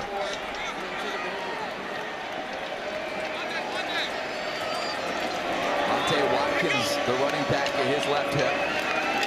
Pavia checks with the sideline.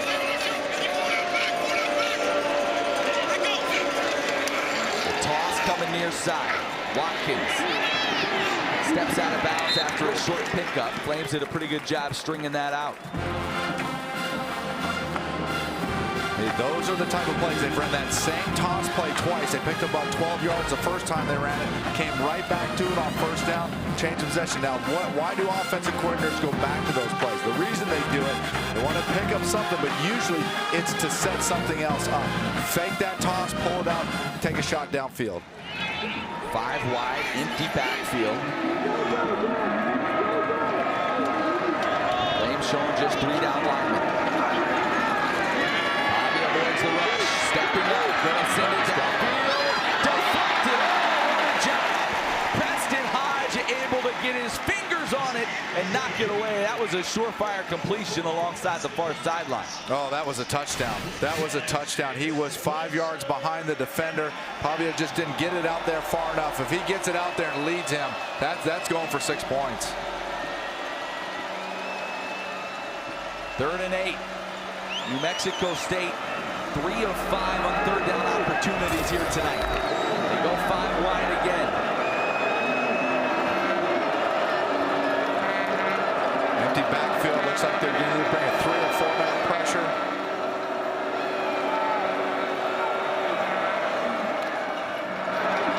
Pavia right through the hands of his intended target. That was Trent Hudson. Took his eyes off it, and New Mexico State will be forced to punt. That's 3 or 4 drops tonight from New Mexico State receivers. Yeah, take a look. Just run a little drive right over the middle, hoping that he can catch it, make one man miss. He may have first down. Yeah, there were some footsteps. That's some footsteps, and that's not them holly jolly Christmas footsteps. That's some angry, mean, jolly junior. Well, Zach Haynes in to punt it away. The new addition to the program, transfer from SEMO, flag flies. They blow it dead, and they're going to back New Mexico State up 5 yards. Ball start. Number 2, offense. 5-yard penalty. Remains 4th down. This is just the 2nd punt of the entire game. Wow. Both of them from New Mexico State.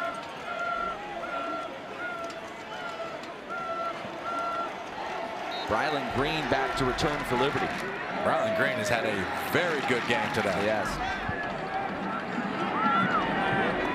Haynes puts his foot into it. Green signals for the fair catch and makes it at about the 35-yard line. So this Liberty defense has done the job here in the second half. And for a while, Pavia and the Aggies had everything rolling. They were running the ball effectively. Yep. Pavia was slinging it all over the yard. They've done a good job slowing them down. And now, if you're Liberty, you think, why change what's worked here in the second half? That's right. That's the run game has worked. The clock keeps moving. This defense has been on the field a ton in the second half. Lean on that big offensive line and see if you can just grind this one out.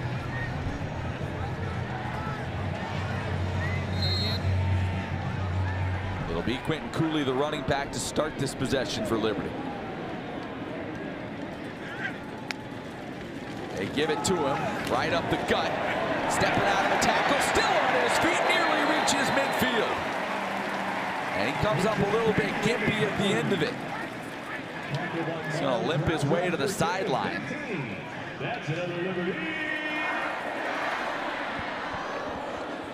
Good run, well-designed play.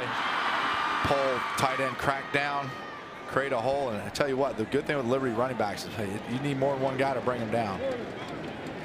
Quentin Cooley now 17 carries, 92 yards as the third quarter comes to a close. The quarter dominated by the Liberty Flames in terms of time of possession, in terms of the scoreboard. Flames lead at 33-17 as we head to the fourth quarter. 33-17, Liberty leading New Mexico State. We mentioned a one-sided third quarter. The numbers back that up. 114 total yards for the Flames to just 16 for the Aggies. And you look at that time of possession. How much does this New Mexico State defense have left in the tank for as much as they were on the field there in the third quarter? We're about to find out. First down for the Flames, just shy of midfield. Salter running the option, the pitch. Bedgood couldn't handle it. Fortunate to track it down, and the Flames will lose 5 or 6. The pitch looked a little high, but looked like it should have been handled there by Bedgood. It was such a good play. Liberty has been pounding between the tackles, fake it up the middle, bring everybody in, nobody on the pitch, man. Got to be able to catch that and turn it upfield. Would have been an easy first down. So instead, they moved back. Actually, fortunate just to lose the 1 yard there. Brings up 2nd and 11. Lucas remains in the game at running back. Salter, hesitation, now looking to run, trying to get to the sideline, and maybe gets one. Good job by New Mexico State to force him out of bounds. Yeah, Jordan Vincent came up right there. If Salter would have got the corner, he had plenty of real estate ahead of him, but Jordan Vincent does a great job of forcing him out of bounds. Brings up 3rd and long. Touched on it a couple of times, but Liberty's had a lot of success on 3rd down tonight. They've converted 9 of 11 opportunities. You win on 3rd down, you're putting yourself most likely in a position to win the ball game, and look at the scoreboard, and that seems to be holding up. Salter climbs in the pocket, pressure, hit as he let it go. Fortunate for the Flames that that fell to the turf. Oh, he took the... And the crowd didn't like, I think maybe a little interaction after the whistle there, but boy, Salter never saw it coming. Oh. He escapes from the pocket here, and he took a good old-fashioned, they call that the Malachi crunch. He got it from the front, bam, from behind. They might review that one. That was Gabriel Iniguez that got to him from behind. Yeah, I would not be surprised if they review this one as a targeting, because it's helped. Oof. Not from Iniguez, but you're talking about from Keyshawn Elliott coming from the front. Yep. Does not appear that they'll take a look at it, so the Flames force the punt for the first time tonight. Max Morgan out there to boot it away for Liberty. Control here now. Operate fast and control over your job. Well, they hit at the 2 and go into the end zone. So New Mexico State will get it out at the 20-yard line. They had to get that stop. Come on, Diego, what you got? What does this offense have here in the 4th? Welcome back to Lynchburg. The Flames lead at 33-17.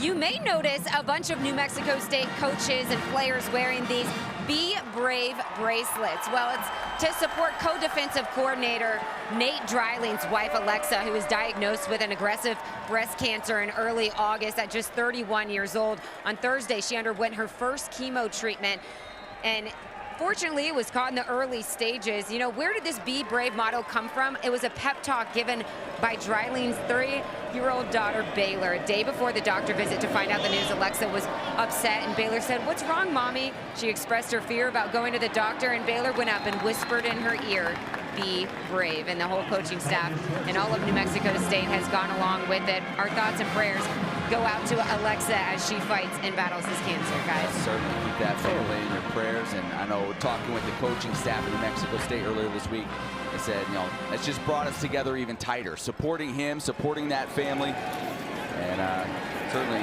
as we said, keep them in your prayers as we move forward. And I'll tell you what, it's been a tough night for Jamani Jones catching the ball out of the backfield. At least that's three, at least three, maybe four drops he's had that have been just right there, short pass, easy pickup, and he's just dropped. And with his size and speed in the open field, if he's able to get a hold of that ball, he can pick up some chunk yardage. Brings up 3rd down now, 3rd and 2.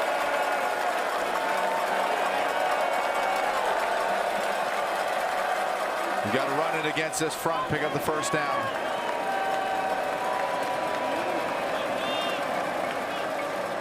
Pavia pulls it, he will run it. Right up the middle, 1st down yardage and more across the 40, taken down at the 44-yard line by Tyron Dupree. Yeah, good call. You get those wide defensive tackles and a soft front right there. The numbers tell you need to run.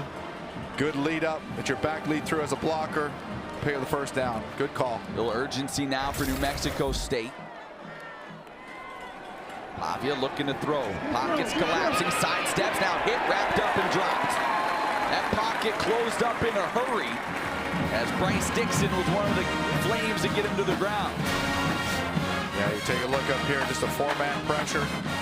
The other part of this too is Diego has some outlets right there. I think this is the part of the game where he really feels that he has to take over and press. Sometimes just dump the ball off to your back as your outlet, let him pick up the yardage. Byers caught and falling down at midfield after the reception. That was Reggie, no, take that back, PJ Johnson on the catch. And it'll bring up 3rd and, about 5 or 6. And I definitely think this is 2-down territory. You know, the limited possessions, the way Liberty's move the football, got to be able to pick up 1st downs here. Handoff coming near side. Breaking the tackle. Stumbling his way across the 40. 1st down for New Mexico State. That was Johnson on the carry that time. What a good run. What a good run. Way to keep his Johnson, keeping his balance, keeping his feet, fighting, scrapping, clawing, trying to pick up that 1st down and a little bit extra. Now the Aggies, it's them that have Liberty defense on its heels a little bit. They've got the ball moving in Flames territory. Pavia, pressure comes, escaping. Running down the near sideline, getting what he can, and then stepping out of bounds. Yeah, there's one thing that I'm starting to notice right now, Matt, is that New Mexico State's offensive line is looking a little bit tired. They're not really finishing, setting well in their pass blocking, and you got to be really careful right here. They go up tempo because Liberty's running in fresh defensive linemen. They'll be able to get a lot of pressure on Pavia.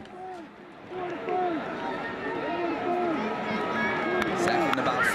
Pavia, blitzer coming free, he avoids it. Now fires to the far sideline, catch is made, looks to be just short of the sticks. That's Trent Hudson on the reception, and it'll bring up 3rd and 1. Yeah, good job by Pavia. Brian Whitehead had him dead to rights. Yeah. Had a free runner off the edge, able to escape it and put him in a 3rd and short.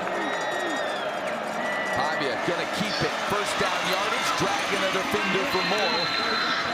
New Mexico State in the red zone.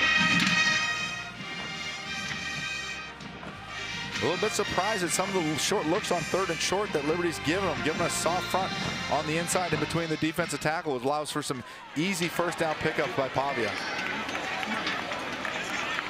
So Liberty's taking timeout. Timeout. Liberty. Yeah, Flames. Their 1st of the half. Gonna regroup on the defensive side of the ball. Into a full media timeout. Defense hasn't been out there much here in the 2nd half until this possession. 10 minutes. New Mexico State trying to stay in it. Need to find the end zone with 10:16 to play. Right now, Liberty in position to do that, but Diego Pavia not going away. They've got to close out this drive with a touchdown. Pavia, pump fakes, now pressure. Comes back to his initial target, quickly hit and drop. That's Bishop on the tackle as he closed quickly and got Jonathan Brady to the turf. Yeah, there was nothing good in that play. Liberty had it covered all the way around. Pavia probably should have just thrown that over to one of the cheerleaders. So they lose yardage. Clock continues to move. Under 10 minutes to go in the ball game. Brandon Bishop, the transfer for Liberty, coming from UL Lafayette. Gives them a veteran in the back end of that defense. 3 wide receivers to the left of Pavia. Start Thomas in the backfield. Pavia escaping, spinning, being pressured. Gets free, looking downfield. Fires. It is caught by Liberty. Was he in bounds? The officials get together. A huge call, and now they wave it off. Yeah, well, it wasn't even close. That was Bishop who came away with it. Ruling on the field is an incomplete pass. 3rd down. Pavia had a man wide open in the end zone, but I just don't think he had too much pressure. Couldn't see down that far. Let's take a look at the replay. Deflected by Singleton. And was that toe down? That's the question. The crowd just saw the replay here at Williams Stadium. And I think Jamie Chadwell is saying, take a look. Yeah, that back foot. I thought that front foot. Look at Coach Chadwell's reaction. He thinks he kept that back foot down just enough. It's hard to tell from this angle when he possessed it. Yeah. That's the hard part. Because he bats it up. And when I saw it. The previous play was ruled incomplete. That ruling is under further review. So that foot was staying down for a while, but when did he actually possess the football? Correct. He bats it up. And when I saw it, I saw that front foot so far out of bounds. But the crowd reacting to that angle we just saw from behind. But that doesn't tell the whole story. I'm going to give you my early call on that one. Still incomplete. Still incomplete. I think he bats it up in his foot, but hold on. I may be wrong. So he bats it. Well, and there you can't see his foot because there's a player laying in front of him. So you got to kind of put the pieces together. Yeah, you definitely have to see the front side of it. The back side's not really going to be able to tell that front side of when he possesses it. You're seeing what the official is seeing right now is they try to sort this out. I mean, if they reverse this, yeah, there's your best Flames man. have a chance to put this thing away. And the guy's head's laying on the ground. You can't see his back foot. It's going to be a tough call. I'm kind of with you, Joe, where I don't know if you have enough evidence to overturn it. See what this angle tells us. Bat, possession. Boy, yeah, you can't tell if he's got his foot on the ground. I think it's inconclusive evidence. All right. See if you can keep your streak alive. Oh, this put me out. This counts too, huh? Yeah. Okay, yeah. A long look.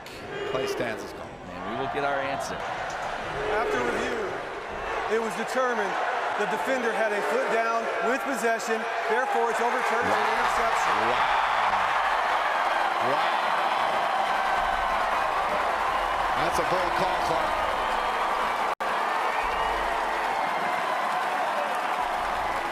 That's a game-changing call. And Jerry Kill wants an explanation.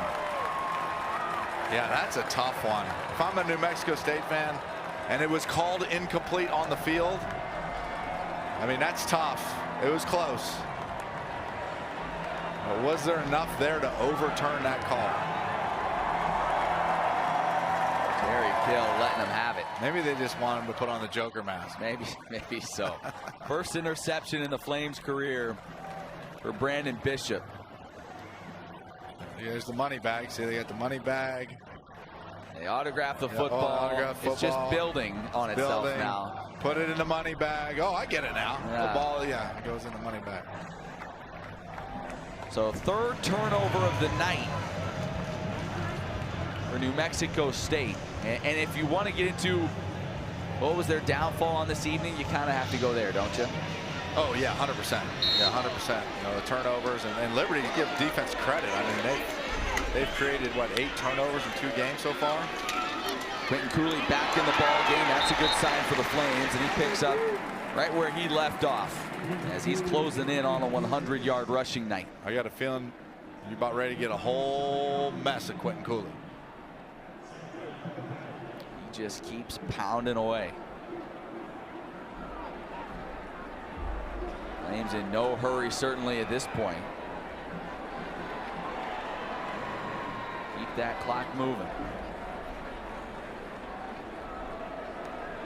Yeah, New Mexico State's really going to have to clog the middle of the field, take some chances, have some run blitzes. Cooley again. Got spun around and taken down. He was asking for a face mask. Doesn't look like he'll get it. But he did get enough yardage to move the chains. Cooley now is up over 100 yards on the night. Yeah, if you're New Mexico State Raider, you got to think, okay, they're going to run the ball 3 times in a row. We got to get a stop. If they're able to get a stop, they're going to get 2 more possessions. So you have to think from their point of view right now, if we can get a stop, get the ball back, score, and then have the opportunity to get 1 more stop and 1 more possession. And getting that stop has not been easy. Back to Cooley. Into traffic. Stood up. Wrapped up and dropped after about a 3-yard gain. Flames will get Billy Lucas in there now to relieve Quentin. And I think what you're going to see, I feel as if what you're going to see from Liberty offense, with all these runs up the middle, clog it up, they're going to take a shot and run the ball to the outside in that option game. You know, it's interesting, Liberty, we went to the half talking about how explosive they were offensively. All Salter slinging it all. You know, almost had 250 passing yards in the first half. And then what did they do? They came out in the second and completely went pound the ball, run the rock, be physical. As that one caught by Noah Frith, the flag flies in. Frith makes the grab, tiptoeing along the sideline. But Liberty, it just seems kind of decided, you know what? We're the bigger, badder dude, and we're just going to prove it in the second half. And then they take a shot right there, which I like the call, but I think this is offensive pass interference.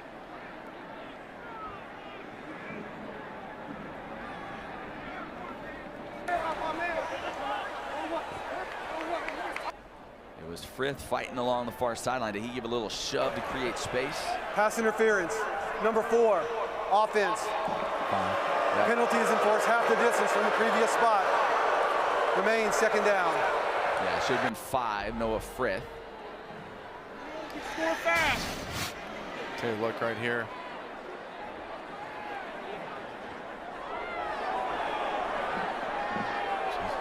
Can't really tell. Didn't see much. That backs Liberty up. Now you've got to take advantage of this if you're New Mexico State. Yeah. You catch a little bit of a penalty break. Get Liberty behind the chains.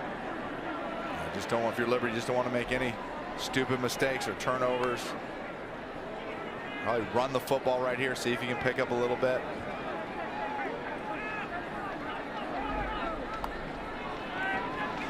To Lucas, cuts it up, reverses field. Now comes out of the pile across the 20 and knocked out of bounds at around the 25. What a run. A great pickup from Billy Lucas, as it looked like he was hemmed in a couple of times. I mean, this now becomes very manageable 3rd down. You have your whole playbook open. I think they're what, in a 3rd and 5, 3rd and 6.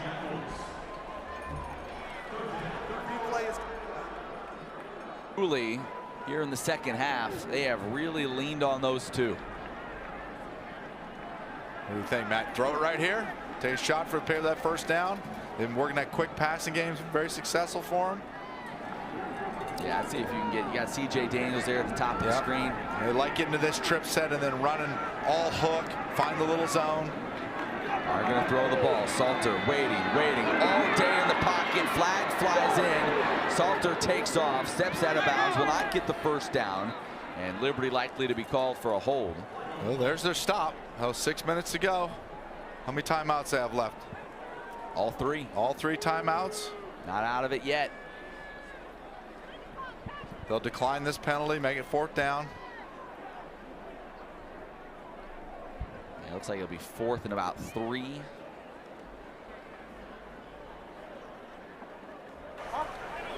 Holding. Number 75, offense. That penalty is declined.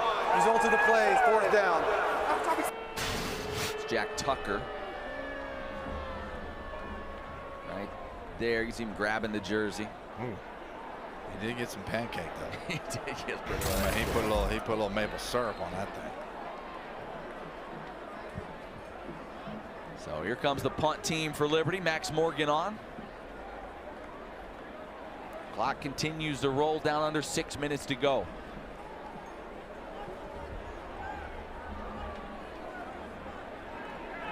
Jordan Smith back for the Aggies to return this one. Spiraling kick. Morgan gets into one. Smith able to get it out across the 25, and that's where New Mexico State will take over. They're running out of time. Diego Pavia got to get something going quick. 5:28 to go in this ballgame. Conference USA clash. Mexico State has had a couple of 80-yard touchdowns this season. They had a 63-yard touchdown toss last week. Now would be a good time for one of those big strike kind of plays. They need to get moving and moving quick. 5:28 to go. That's Eli Stowers in there, the backup quarterback now. He's going to look downfield now, drop it off, start Thomas on the reception, coming near side with some room to rumble. Steps out of bounds just shy of the 40-yard line. Yeah, Liberty needs to be careful here not to go too much into that prevent defense and allow them to move the ball quickly, step out of bounds. Interesting, though, you go to Stowers here when you need to be quick, when you need to hurry. Certainly Pavia has a lot more experience in that type of situation. Stowers steps up with room to run, bangs into the official, still going. He's running through flames, he's running through officials. Finally taken down after a big run, and he's in Flames territory. I mean, he ran over that official hard, and that official popped right up and said, "This is my house too." He just truck sticks the umpire right there in the middle of the field. Oh, he's right back up. Right back. He didn't need no injury timeout. Love that guy. That guy's on my all-Matin ref team. That's right there. First team all-Matin ref. Tough as nails. What are you coming over to me, white hat? I don't need no injury timeout. Let's play ball. Stowers loads up, fires, caught. Short pickup there. Catch made by Tomas Whitford, the tight end, his second reception of the night.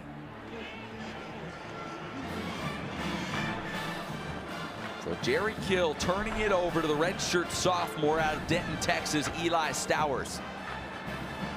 Seeing if he can provide a spark in his Aggie offense. Handoff, start Thomas, hit in the backfield and taken down. The freshman TJ Bush got to him and got him to the turf.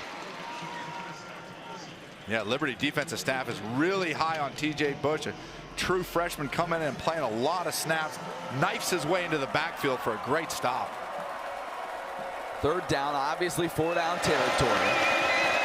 Flames bringing pressure. The throw behind the tight end, it falls incomplete, and it will bring up 4th and 5. That Liberty defensive line is wearing them down and getting a lot of pressure on the quarterback. So here you go. Where's your ball game? Pretty much could be the ball game. 4th and 5, as we've discussed already. Stowers always a threat to take off. That's a penalty. They just avoided a penalty right there. Ref didn't see it. They had 12 men in the huddle. Broke the huddle with 12 men in it.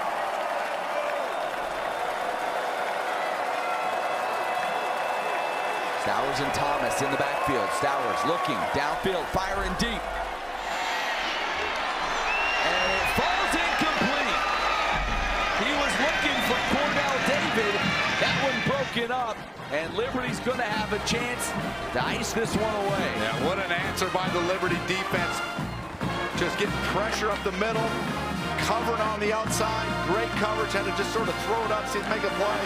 Just really good, tough, hard. TJ Bush in there, sliding in, knifing through, making tackles. Just good, hard-nosed, physical football. This is conference football. It's Conference USA football. Liberty looking to move to 2-0.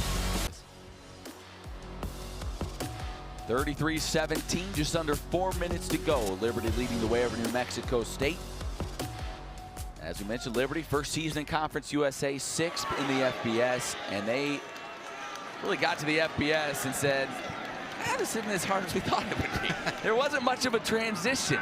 4 consecutive bowl appearances. They've won 3 of them. And they are 355 away from moving to 2-0 this year and 1-0, more importantly, in conference play. Billy Lucas takes it 5 yards on first down. Don't be surprised here, Matt. You see what Liberty's trying to do is they'll motion men across right now, overload a side. New Mexico State has to sell out to that side in order to run, and so watch as this game progresses near the end as they pound the rock for a cutback and then a long run. It's potentially wide open. I think that's what they're going to be looking to do. Have Lucas and Vaughn Blue in right now.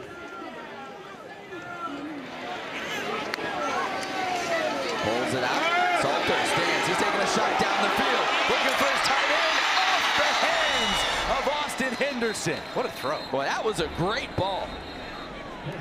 Roughing the passer, I bet. Salter a little slow getting up. What a throw. Personal foul. Roughing the passer. Number 16. Defense. 15-yard penalty. Automatic first down. What a throw. Wow. Roughing the passer goes against Gabe Peterson. Yeah. So Flames get the first down either way. But yeah, that throw right on target, trying to hit his tight end, the big fella Austin Henderson. And then, you know, that's what I love about this Jamie Chadwell offense, Willie Corn. Like, yeah, I'm up here saying they're going to pound the rock, right, you know, look for the cutback, and he takes a post shot. They were down going for the throat.